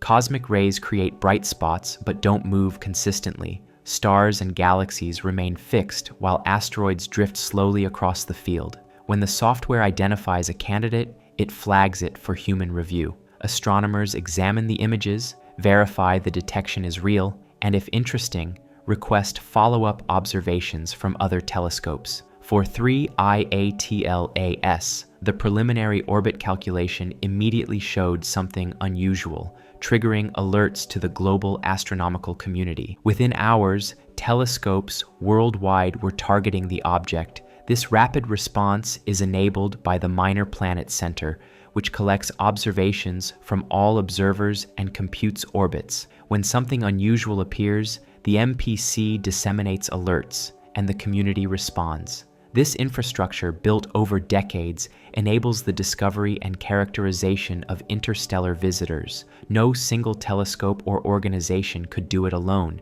It requires coordination across institutions, countries, and observing facilities, all sharing data openly. The 40-second secret is about the organic chemistry in comets, the molecules that make life possible, and how 3IATLAS connects to the origin of life on Earth. Comets contain organic molecules, carbon-based compounds that are the foundation of biochemistry. Simple organics like methanol, formaldehyde, and hydrogen cyanide are common. More complex molecules, including amino acids, the building blocks of proteins, have been found in samples from comets. These molecules form in the cold chemistry of protoplanetary disks and interstellar clouds. Without liquid water or high temperatures, reactions proceed slowly, but over millions of years, complex molecules accumulate. Ices act as surfaces where molecules can meet and react, facilitating chemistry that wouldn't happen in the gas phase. When comets impact planets, they deliver these organics. The early Earth was bombarded heavily during the late heavy bombardment about 4 billion years ago. Countless impacts delivered water and organic molecules, seeding the planet with the raw materials for life. We don't know if life originated from these delivered organics or from chemistry happening in Earth's oceans and atmosphere. Both sources contributed to the inventory of organic molecules available on early Earth. The distinction becomes blurry. Delivered organics and locally produced organics might have been chemically similar, both following pathways determined by thermodynamics and kinetics. What's clear is that organic chemistry is universal, not unique to Earth. Anywhere conditions allow, similar molecules form. Interstellar clouds show spectral signatures of complex organics. Comets contain them. Asteroids contain them. Moons of Jupiter and Saturn have organic-rich atmospheres and surfaces. If 3ATLAS contains organics, and spectroscopic hints suggest it does, then the chemistry required for life extends beyond our solar system. The same molecules that enabled life on Earth form in other stellar systems, delivered to planets there just as they were delivered here. This doesn't mean life is common. The gap between organic chemistry and living organisms is vast. We don't fully understand how that transition occurs. Life might require very specific conditions that rarely align, or it might be a natural consequence of organic chemistry given liquid water and energy, in which case it might be common. Studying the organic content of interstellar visitors helps constrain these questions. If different stellar systems produce similar organic inventories, it suggests these molecules form through universal processes. If we find exotic organics unlike anything in our solar system, it reveals that different conditions produce different chemistry. Future missions might return samples from interstellar objects, allowing detailed laboratory analysis. We could measure isotopic ratios, identify complex molecules below current detection limits, search for chiral signatures that might indicate biological processing. Such missions are technically challenging, but feasible with sufficient resources and planning. The 43rd secret is about the mathematics underlying everything we've discussed, the equations that describe how comets move and light interacts with matter. The trajectory of 3IATLAS follows from Newton's law of gravitation and his laws of motion. The gravitational force between two objects is proportional to their masses and inversely proportional to the square of their distance. This simple equation, F equals gm1m2 over r squared, combined with F equals ma, allows us to predict orbital paths with extraordinary accuracy. For 3IATLAS, the calculation is more complex than simple two-body motion because multiple gravitational sources affect it. The Sun dominates, but Jupiter, Saturn, and even Earth contribute measurably. Each planet's gravity tugs on the comet as it passes, deflecting it slightly. Calculating the precise trajectory requires numerical integration, solving the equations of motion step by step through time. Start with the current position and velocity. calculate the gravitational force from every significant body, compute the acceleration, update the velocity and position for a small time step, repeat millions of times to trace the path years into the past or future. The accuracy depends on how small you make the time steps and how precisely you know the current position and velocity. With 4,000 position measurements from 227 observatories, the current orbit is extremely well determined. The uncertainty in position and velocity is just meters and millimeters per second, but uncertainty grows as you project forward or backward in time. Small uncertainties in current state multiply over millions of years. A millimeter per second uncertainty now becomes kilometers of position uncertainty after a billion years. This limits how far we can reliably trace the trajectory. The spectroscopy revealing chemical composition relies on quantum mechanics. Molecules absorb and emit light at specific wavelengths determined by their energy level structure. Each molecule has a unique signature, a fingerprint in the spectrum. The wavelengths follow from solving the Schrödinger equation for molecular energy levels. For simple molecules like carbon dioxide, the calculation is straightforward. For complex organic molecules, the calculation requires computational quantum chemistry, simulating how electrons arrange themselves around atomic nuclei. The polarization of light follows from Maxwell's equations of electromagnetism. Light is an electromagnetic wave, oscillating electric and magnetic fields propagating through space. When light scatters off particles, the wave interacts with electrons in the particle, and the geometry of the interaction determines polarization. All of this is mathematics, symbols on pages and screens, equations relating quantities. Yet these equations describe reality with stunning accuracy. When we predict where 3 IATLAS will be in a month, and then observe it exactly there, we're confirming that the mathematics captures something true about how the universe operates. This effectiveness of mathematics in describing nature is itself mysterious. Why should abstract symbols manipulated according to logical rules correspond to physical reality? This has been called the unreasonable effectiveness of mathematics in the natural sciences. Perhaps it's not mysterious. Perhaps mathematics is simply the language of patterns and relationships, and the universe is full of patterns and relationships. If you have objects interacting through forces, the interactions create patterns that mathematics can describe. Mathematics doesn't create the patterns, it describes them. Or perhaps our minds evolved to recognize patterns because pattern recognition aids survival. We developed mathematics to formalize this pattern recognition. So mathematics is effective because we designed it to describe the patterns we observe. It's a tool shaped for its purpose. Either way, the result is that we can predict with extraordinary precision where a comet from another stellar system will be, what it's made of, and how it will behave. All from equations and observations, photons and mathematics, the abstract and the physical united in understanding.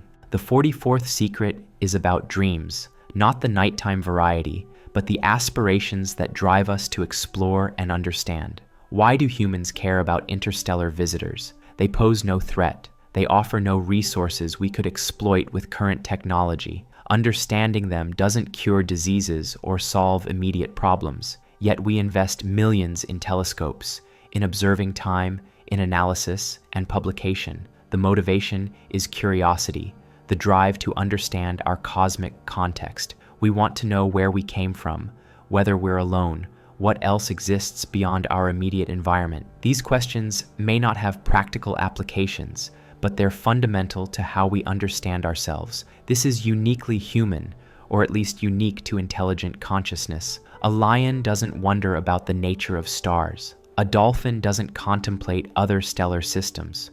Only humans, as far as we know, ask these questions and build instruments to answer them. Some argue that resources spent on astronomy could be better used addressing problems on Earth: poverty, disease, environmental destruction. This argument has some merit. Resources are finite, and choices involve trade-offs. But the resources devoted to astronomy are tiny compared to global economic activity. NASA's budget is about half of 1% of US federal spending.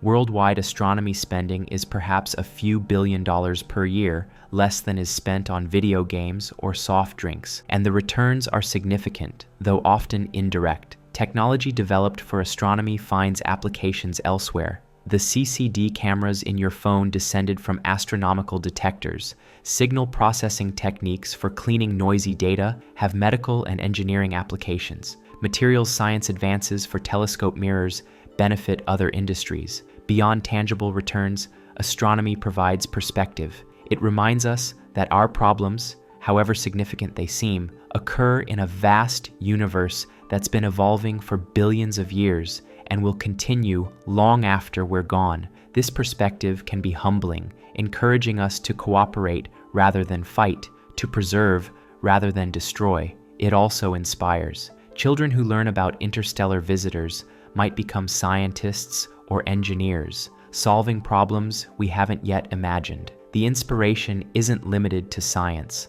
Artists, writers, and musicians draw on cosmic themes, creating works that enrich culture and help us process our relationship with the universe. The dream underlying all of this is understanding, the aspiration to know as much as possible about reality. This dream has driven humans for millennia, from ancient astronomers tracking planetary motions to modern researchers analyzing spectra from interstellar visitors. We may never understand everything. The universe is vast and complex, possibly infinite, but each discovery expands our knowledge. Each answer raises new questions, and the frontier of understanding moves ever outward. The journey itself has value, regardless of whether we ever reach a final destination. The 45th secret is about scale, the immense distances and times involved, and how difficult they are to truly comprehend. 3 IATLAS came from a distance of thousands of light years. A light year is the distance light travels in 1 year, about 9.5 trillion kilometers. Light moves at 300,000 kilometers per second, the fastest speed possible according to relativity. Yet it takes years to cross the distances between stars. If you could board a spacecraft traveling at 1% of light speed, already far beyond our current capabilities, reaching the nearest star would take over 400 years. Multiple generations would live and die aboard the ship before arrival. The travel time to wherever 3 ATLAS originated would be hundreds of thousands of years. These distances are so vast they're almost meaningless to our minds evolved to operate on scales of meters and kilometers. We can calculate them, write them in scientific notation, but we can't truly feel what they mean the way we feel the distance from home to work. The same is true of time. 4.6 billion years, the age of 3 IATLAS, exceeds our experiential grasp. If you lived for 100 years, you'd need 46 million sequential lives to span that duration. All of recorded human history, about 5,000 years, is just 0.0001% of 4.6 billion years. If we compressed 4.6 billion years into a single year, with the object's formation on January 1st, then our entire civilization would have begun less than a minute before midnight on December 31st. All of human history, from the first writing to space telescopes, fits into the final seconds of the year. This is sometimes called the cosmic calendar, a tool for understanding vast timescales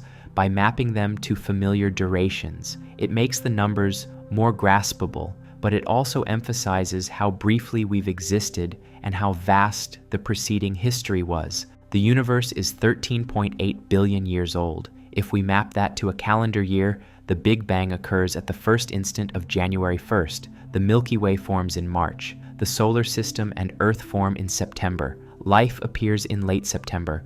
Complex multicellular life waits until mid-December. Dinosaurs rule for a few days in late December. Humans appear in the last hour of December 31st. All of recorded history is the last few seconds. This perspective makes our concerns seem trivial, our existence fleeting, and in cosmic terms, they are, but that doesn't diminish their importance to us. The universe doesn't care, but we care. Our brief existence matters to us because we're the ones experiencing it. The vast scales also remind us how much we've achieved in our brief time, from naked eye observations to space telescopes, from mythology to quantum mechanics, from isolated tribes to global civilization connected by instant communication, all in just a few thousand years. If consciousness persists, if we don't destroy ourselves, what might we achieve in the next few thousand years, in the next million years? These timescales are trivial, cosmically,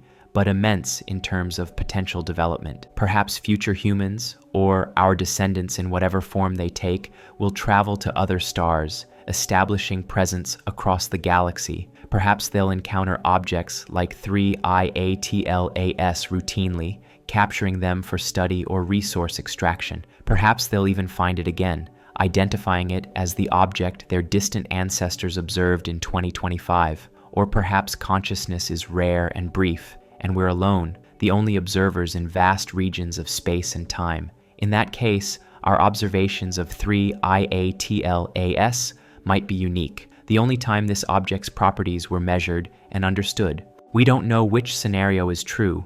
We don't know if consciousness is common or rare, robust or fragile, destined for greatness or extinction. We can only work with what we have now, in this moment, doing our best to understand and preserve and build for possible futures. The 46th secret is about the silence, the absence of signals from other civilizations, and what it might mean. We've been listening for signals from extraterrestrial intelligence for over 60 years. Radio telescopes scan the sky, searching for artificial patterns in the cosmic noise. So far, nothing. The galaxy appears silent, or at least we haven't heard anything we can recognize as artificial. This silence is sometimes called the Fermi Paradox, after physicist Enrico Fermi, who supposedly asked, "Where is everybody?" If intelligent life is common, some civilizations should be millions or billions of years old, with technology unimaginably advanced. They should be obvious, visible across interstellar distances, yet we see nothing. Many explanations have been proposed. Perhaps intelligent life is rare, perhaps it's common, but technological civilizations are short-lived, destroying themselves or reverting to simpler states. Perhaps they exist, but remain deliberately quiet, hiding for reasons we don't understand. Perhaps they exist, but we're not looking in the right way, searching for radio signals when they use something else. Perhaps life is common, but intelligence is rare. On Earth, life appeared relatively quickly, within a few 100 million years after the planet cooled. But complex life took billions of years, and intelligence arose only recently. The steps from chemistry to replicating molecules, to cells, to complex cells, to multicellular life, to intelligence, might have very different probabilities. If any step is extremely improbable, intelligent life could be very rare, even if planets capable of supporting life are common. Earth might be one of few places in the galaxy, perhaps even the only place right now where matter has organized itself into consciousness. This possibility is sometimes called the rare Earth hypothesis. It suggests that while simple life might be common, the combination of conditions required for complex life and intelligence is rare. Large moon for climate stability, Jupiter-like planet-clearing asteroids, plate tectonics recycling nutrients, magnetic field protecting from radiation, all might be necessary and not often found together. If we're alone, or nearly alone, it gives our existence profound significance. We might be the only consciousness in vast regions of space and time, the only observers capable of understanding the universe. This makes our continued existence and development critically important, not just to us, but in some cosmic sense. Alternatively, intelligence might be common, but we simply haven't detected it yet. Space is vast, signals get weaker with distance,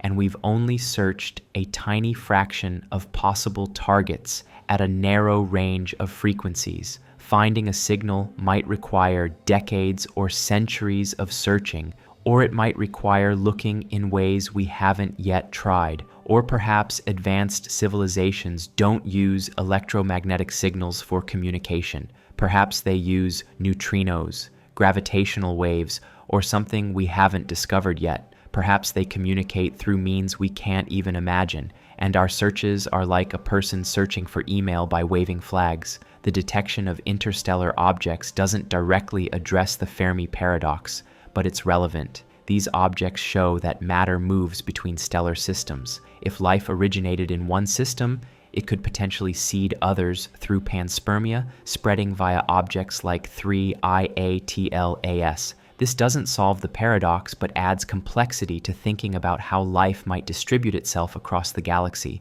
The 47th secret is that as you listen to this, as you relax toward sleep, billions of processes are occurring in your body without your conscious awareness. Your heart beats, pumping blood through thousands of kilometers of blood vessels. Your lungs expand and contract, exchanging oxygen for carbon dioxide. Your digestive system processes food, extracting nutrients and energy. Your immune system patrols constantly, identifying and destroying threats. Your brain coordinates all of this while also creating your conscious experience. The atoms involved in these processes came from stars, just like the atoms in 3IATLAS, the calcium in your bones, the iron in your blood, the sodium and potassium in your nerves, all were created in stellar fusion or supernova explosions. You are literally made of stardust, a phrase that's become cliché but remains profoundly true.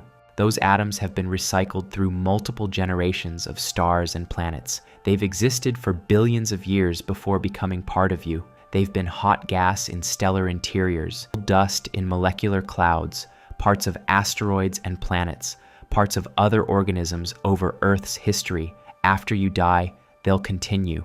They'll return to the environment, incorporated into soil, water, and air. Other organisms will use them. Eventually, in billions of years, when the sun becomes a red giant, they might be ejected into space, perhaps becoming part of another molecular cloud that forms new stars and planets. The atoms don't change in these cycles. An iron atom formed in a supernova 6 billion years ago is identical to an iron atom formed yesterday in a particle accelerator. Atoms are stable, essentially eternal, while the structures they form are temporary. You are a temporary arrangement of eternal atoms. Your body replaces most of its atoms over years through metabolism. The atoms in your body today are not the same atoms that were there 10 years ago, yet you remain you.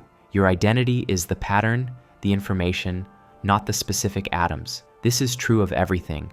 3ATLAS is a temporary arrangement of atoms that's been relatively stable for billions of years, but will eventually disperse. The pattern will be lost, but the atoms will continue, joining new structures, participating in new processes. In this sense, nothing is permanent except the atoms themselves and perhaps the fundamental quantum fields from which even atoms emerge. Everything else, from comets to civilizations to consciousness itself, is temporary structure arising from the dance of matter and energy through space and time. Yet these temporary structures have meaning. Your life has meaning to you, to the people who know you, to everyone you affect. The meaning isn't diminished by being temporary. If anything, the temporary nature makes it more precious. 3IATLAS's passage through our solar system is temporary, a brief encounter on cosmic timescales, but it has meaning. It advanced our understanding. It inspired wonder. It connected us to the broader galaxy in a tangible way. The meaning exists in the experience, in the knowledge gained, in the sense of participation in something larger than ourselves. Now rest. Let your conscious mind quiet as your body continues its unconscious work. Let thoughts of ancient comets and cosmic time drift through your awareness like clouds across the sky. No need to hold on to them. No need to fully understand. Just let them be, part of the flow of experience that makes up your temporary arrangement of eternal atoms. The universe continues its patient unfolding, creating and destroying, organizing and dispersing, all following physical laws that we're still working to fully understand. You're part of that process, briefly conscious, temporarily complex, ultimately connected to everything else through the atoms that form you and the forces that govern them. Sleep well, knowing that above you, the comet continues its journey, and within you, ancient stardust animates your being, creating the consciousness that can know and wonder at its own cosmic origins. The secrets continue tomorrow and the day after and on into the future as long as humans look up and ask what's out there in the darkness between the stars. The 48th secret is about energy, the fundamental currency of the universe, and how 3IATLAS transforms it from one form to another. The comet carries kinetic energy, energy of motion, moving at tens of kilometers per second. Its 33 billion tons possess enormous kinetic energy, roughly equivalent to thousands of nuclear weapons. Yet this energy is dispersed over such a large mass, moving through empty space, that it poses no threat. It's not explosive energy waiting to be released. It's simply motion, inertia, the tendency of massive objects to continue moving. As sunlight strikes the surface, electromagnetic energy converts to heat. Photons carry energy from the sun, traveling 8 minutes across 150 million kilometers of space. When they strike the comet's surface, that energy is absorbed. Electrons in atoms and molecules absorb the photons, jumping to higher energy states. They quickly fall back down, emitting the energy as heat, infrared radiation. Some of this heat conducts inward, warming subsurface ice. When ice reaches its sublimation temperature, thermal energy breaks the bonds holding molecules in the solid lattice. The molecules escape as gas, carrying away energy in their motion. This is why evaporation cools. The molecules leaving carry energy with them. The escaping gas carries kinetic energy outward. As molecules sublimate and rush away from the surface, they possess motion energy. Some of this energy came from sunlight, some from the comet's internal heat. Energy flows from the sun to the comet to the escaping gas to eventually space itself. When sunlight strikes dust particles in the coma, it transfers momentum. Photons carry momentum despite having no mass, a consequence of relativity and quantum mechanics. When a photon is absorbed or reflected, it transfers this momentum to whatever absorbed or reflected it. Billions of photons create measurable pressure,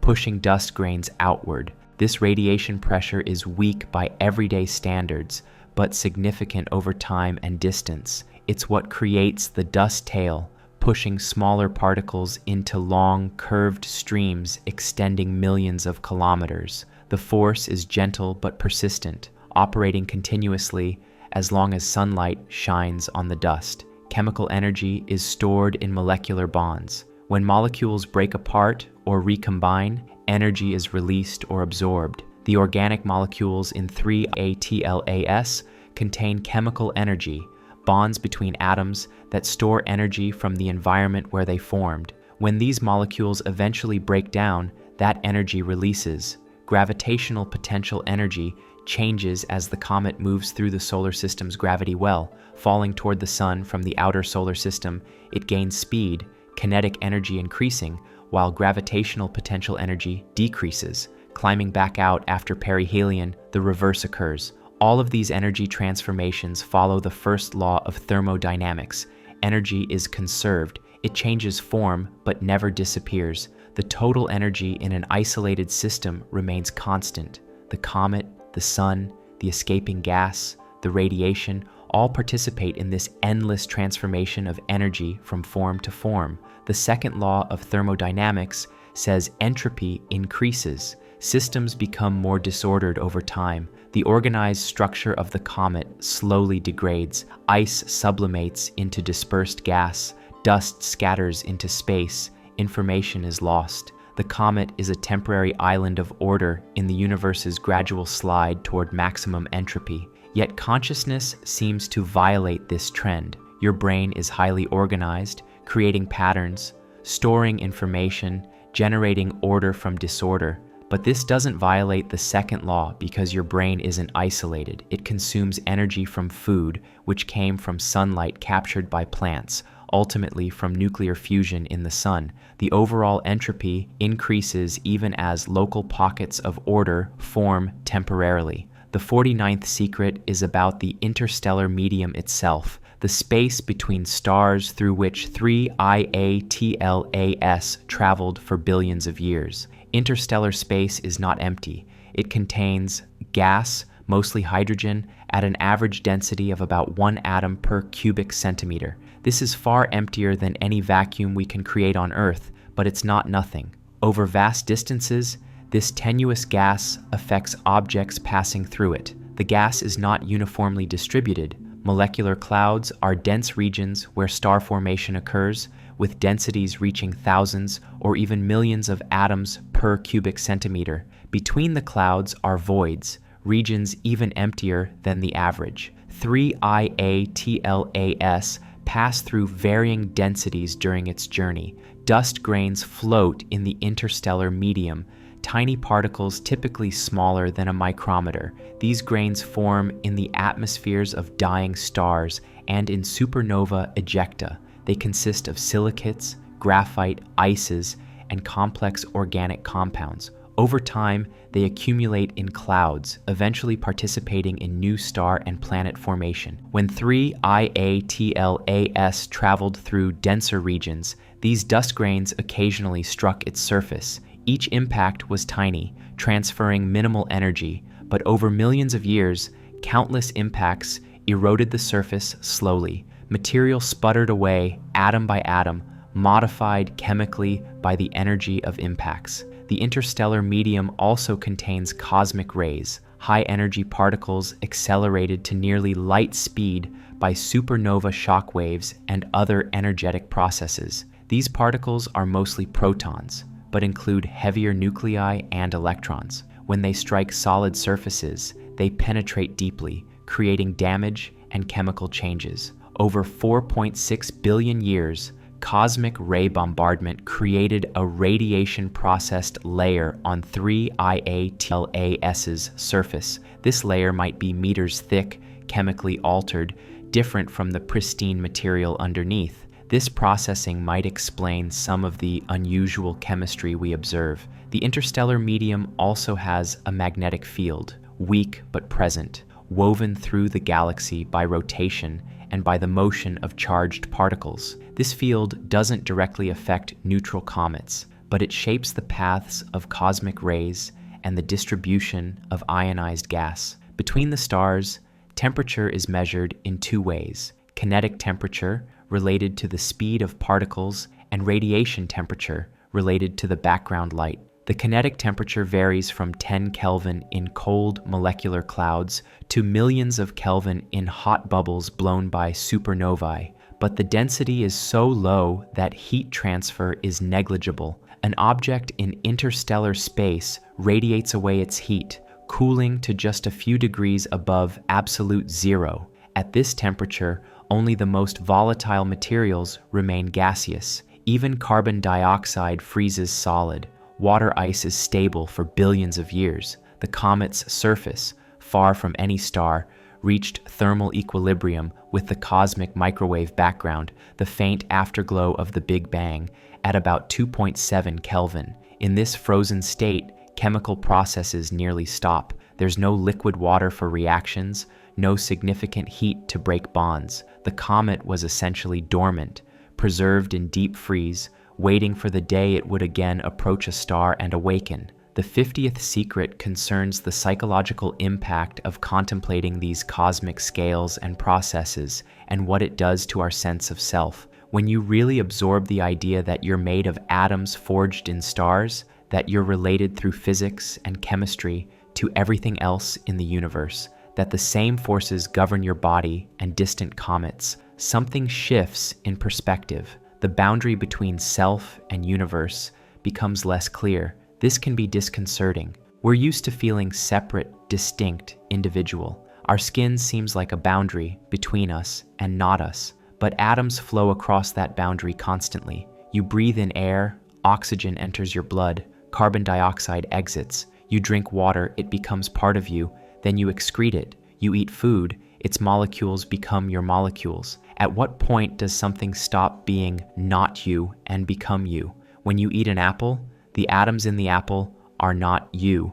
After digestion and metabolism, those atoms are incorporated into your cells, and they are you. The transition is gradual, fuzzy, not a sharp boundary. The same is true temporally. The you of 10 years ago had mostly different atoms than you now. Are you the same person? In one sense, yes. In another sense, no. The pattern persists. The memories continue, but the physical substrate has been replaced gradually. This philosophical perspective, called the ship of Theseus problem in Western philosophy, asks, if a ship has all its parts replaced over time, is it still the same ship? Applied to humans, if all your atoms are replaced, are you still you? Most people answer yes intuitively. Your identity is not the specific atoms, but the pattern they form, the information they embody, the relationships between parts. This is sometimes called pattern identity. You are a pattern instantiated in matter, not the matter itself. If this is true for you, it's true for 3IATLAS as well. The comet is not the specific atoms composing it at any moment, but the pattern they form. As it sublimates and loses material, it becomes smaller, but remains itself. If we removed material and put it back, molecule by molecule, rebuilding it exactly, would it still be the same comet? These questions might seem abstract, but they touch on fundamental issues about identity, existence, and what makes something what it is. They're relevant to consciousness, to personal identity, to questions about death and continuity. If you are a pattern rather than specific atoms, then what matters is preserving the pattern. This is the hope behind future technologies like mind uploading. If your pattern of neurons and synapses could be mapped and instantiated in a different substrate, would that be you? Would your consciousness continue? We don't know.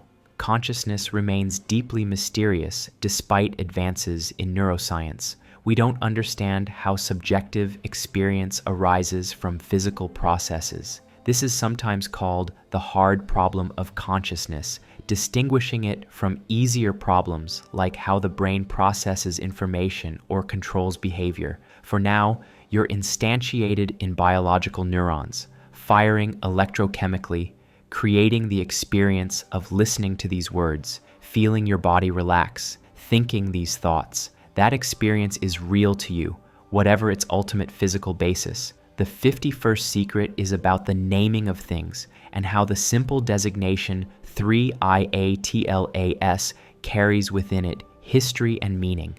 The 3I means this is the third confirmed interstellar object. The I stands for interstellar, distinguishing these objects from comets, C, asteroids, A, or minor planets, numbered. Before 3, I came 1, I Muamua, and 2, I Borisov, establishing the sequence. The ATLAS identifies which survey discovered it, the Asteroid Terrestrial Impact Last Alert System. This follows a long tradition in astronomy of naming objects after their discoverers or the instruments that found them. Halley's Comet is named after Edmund Halley, who predicted its return.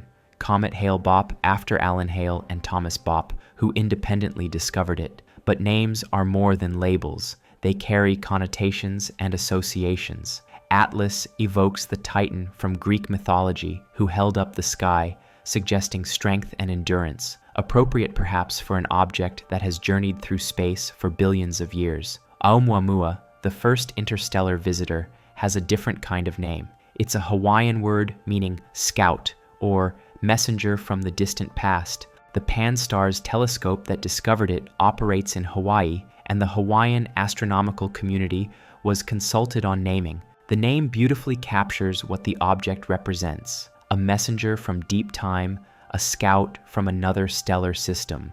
2I Borisov is named after Gennady Borisov, the amateur astronomer who discovered it. This honors individual contribution, acknowledging that amateurs can still make significant discoveries despite the dominance of professional surveys. Each naming convention reflects values and traditions. Scientific names prioritize information. When discovered, by whom, what type of object. Cultural names like Oumuamua prioritize meaning and connection to place. Personal names like Borisov honor individual achievement. The International Astronomical Union governs astronomical naming, but their rules evolved over centuries through consensus and sometimes controversy. Who has the right to name celestial objects? The discoverer, the local culture, the international community. For interstellar objects, still rare, each naming is an event. As they become more common, the naming system will need to accommodate hundreds or thousands. Perhaps they'll be numbered primarily, with names reserved for historically significant or particularly interesting examples. Names also affect how we think about objects. 3IATLAS sounds technical, scientific, slightly cold. Oumuamua sounds mysterious, poetic, evocative. The same physical object might be perceived differently depending on what we call it. This extends beyond astronomy. Throughout history, naming has been a way of claiming knowledge, establishing ownership, or showing respect. Indigenous peoples have names for places that reflect deep knowledge and connection. Colonial names often overwrote these, asserting different values and claims. In astronomy, we're naming things that belong to no one, that pass through the commons of space, that are part of universal heritage. The names we choose reflect our values and our relationship to the cosmos. The 50-second secret is about the silence in your room right now and how it connects to the silence of space. As you lie here, there are sounds around you. Maybe traffic outside, maybe the hum of appliances, maybe another person breathing nearby, but there are also moments of silence, gaps between sounds, where you can hear very little. That silence is full of motion. Air molecules vibrate constantly, moving randomly at hundreds of meters per second. They collide with each other and with surfaces billions of times per second. Sound is organized vibration of these molecules, pressure waves propagating through the air. In space, there is a deeper silence. The density is so low that molecules rarely collide. Sound cannot propagate. There's no medium to carry compression waves.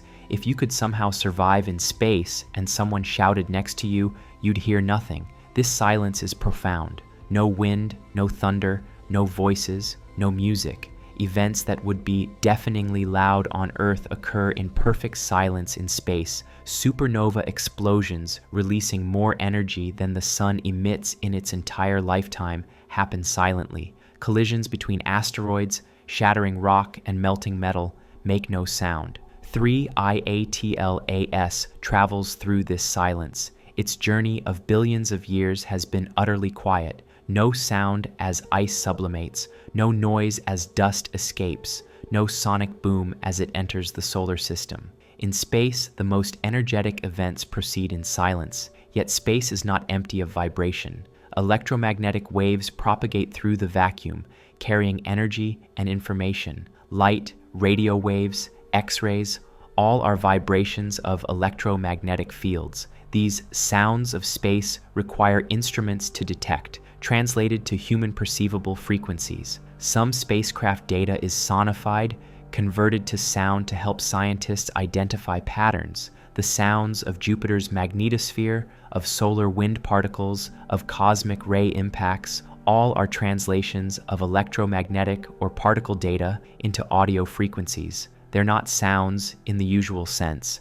but they convey information about space environments. Radio astronomy detects electromagnetic radiation at radio frequencies. These could theoretically be played through speakers as sound, though they'd usually be noise unless they contained patterns. He searches for patterned radio signals that might indicate intelligence, signals that would sound like something if converted to audio. The silence of space is also the silence of isolation. Vast distances separate everything. Light from the nearest star takes over 4 years to reach us. If it exploded today, we wouldn't know for 4 years. If we tried to communicate with planets there, messages would take over 4 years each way. A conversation would be impossible, with years between question and answer. As interstellar distances grow, the isolation intensifies. Communication with objects thousands of light years away would span millennia. Whatever society sent a message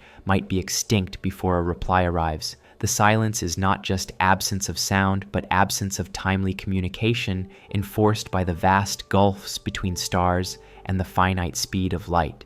In your room, silence can be broken anytime. You can speak, play music, turn on the television. The silence is optional, a choice. In space, the silence is fundamental, imposed by physics. breakable only by electromagnetic waves that require instruments to detect. Perhaps this is why we find space simultaneously fascinating and unsettling. It represents ultimate isolation, ultimate silence, ultimate emptiness, yet it also contains everything: all stars, all planets, all matter and energy, the entire stage on which existence plays out. The 53rd secret is about cooperation, how studying 3IATLAS required thousands of people working together across borders and institutions. No single person or organization could have discovered and characterized this object alone. It required a global infrastructure built over decades by multiple nations contributing resources and expertise. The Atlas survey is funded primarily by NASA, but operated by the University of Hawaii, with telescopes in Hawaii, Chile, and South Africa. Its data is shared openly with the astronomical community through the Minor Planet Center at the Smithsonian Astrophysical Observatory. When Atlas detected 3IATLAS, the Minor Planet Center collected observations from observatories worldwide: Pan-STARRS in Hawaii, the Catalina Sky Survey in Arizona, dozens of professional observatories in Chile, Europe, Australia, Japan, and elsewhere. Amateur astronomers contributed observations from backyard telescopes. Space telescopes operated by NASA and ESA were tasked to observe Hubble, Webb, Spherex, Mars orbiters. Each required formal proposals, peer review, schedule coordination. Telescope time is precious, and observing this object meant not observing something else. The observations were analyzed by researchers at hundreds of universities and research institutes. Teams in the US, Europe, Japan, China, and elsewhere independently analyzed data and compared results. Papers were written collaboratively by scientists who never met in person. Data was archived in international databases: the NASA Exoplanet Archive, the ESA archives, the Minor Planet Center database, individual observatory archives. Standardized formats ensured interoperability. Future researchers can access this data decades from now. All of this cooperation occurred despite political tensions, economic competition, and national interests. Science is one of the few truly international endeavors where cooperation supersedes conflict. Scientists from nations in conflict often collaborate productively, united by curiosity and shared goals. This cooperation isn't automatic or guaranteed. It required building institutions, establishing norms, creating systems for data sharing and credit allocation. The scientific community developed these over centuries through trial and error, creating a culture that values openness and collaboration. The alternative would be secrecy and competition, nations withholding data to maintain advantage. This happens sometimes, particularly with technologies having military applications, but for basic astronomy studying objects like 3IATLAS, openness prevails. Why? Partly because the objects pose no threat and offer no immediate value, reducing competitive pressure. Partly because science advances faster with collaboration than with secrecy. Partly because scientists value reputation, which comes from publications and citations incentivizing sharing, but also because scientists generally believe knowledge should be universal, accessible to everyone. The universe belongs to no nation. Understanding it is human heritage, not national property. This idealistic belief motivates openness even when economic or political pressures push towards secrecy. As you drift towards sleep, consider that the story you've heard represents work by thousands of people you'll never meet, cooperating across borders, languages, and cultures, united by curiosity about a visitor from another star. This cooperation is itself remarkable, a testament to what humans can achieve when working together. As this narration ends and you transition to sleep, consider that endings aren't failures, they're completions. The story had a beginning, a middle, and now reaches its end. This gives it structure, makes it a story rather than formless continuation. Your day had a beginning when you woke, a middle filled with activities, and now approaches its end as you sleep. Tomorrow will be a new beginning. Life consists of these cycles, endings that are also beginnings, completions that set up new starts. Sleep well, knowing that the comet continues its journey into darkness, carrying its secrets, gradually receding beyond observation, but never ceasing to exist until the universe itself reaches its far future end. And even then, in some sense that physics doesn't quite explain but philosophy contemplates, the pattern will have existed, the story will have unfolded, the meaning will have been real, even if nothing remains to remember it. The universe gave rise to consciousness, and consciousness observed the universe, and in that observation, meaning emerged, temporary, contingent, local meaning perhaps, but meaning nonetheless. And that is enough. Rest now. The journey continues in ways we cannot follow, but the part we witnessed is complete, preserved in memory and archives, and the ripples it created in understanding. Good night.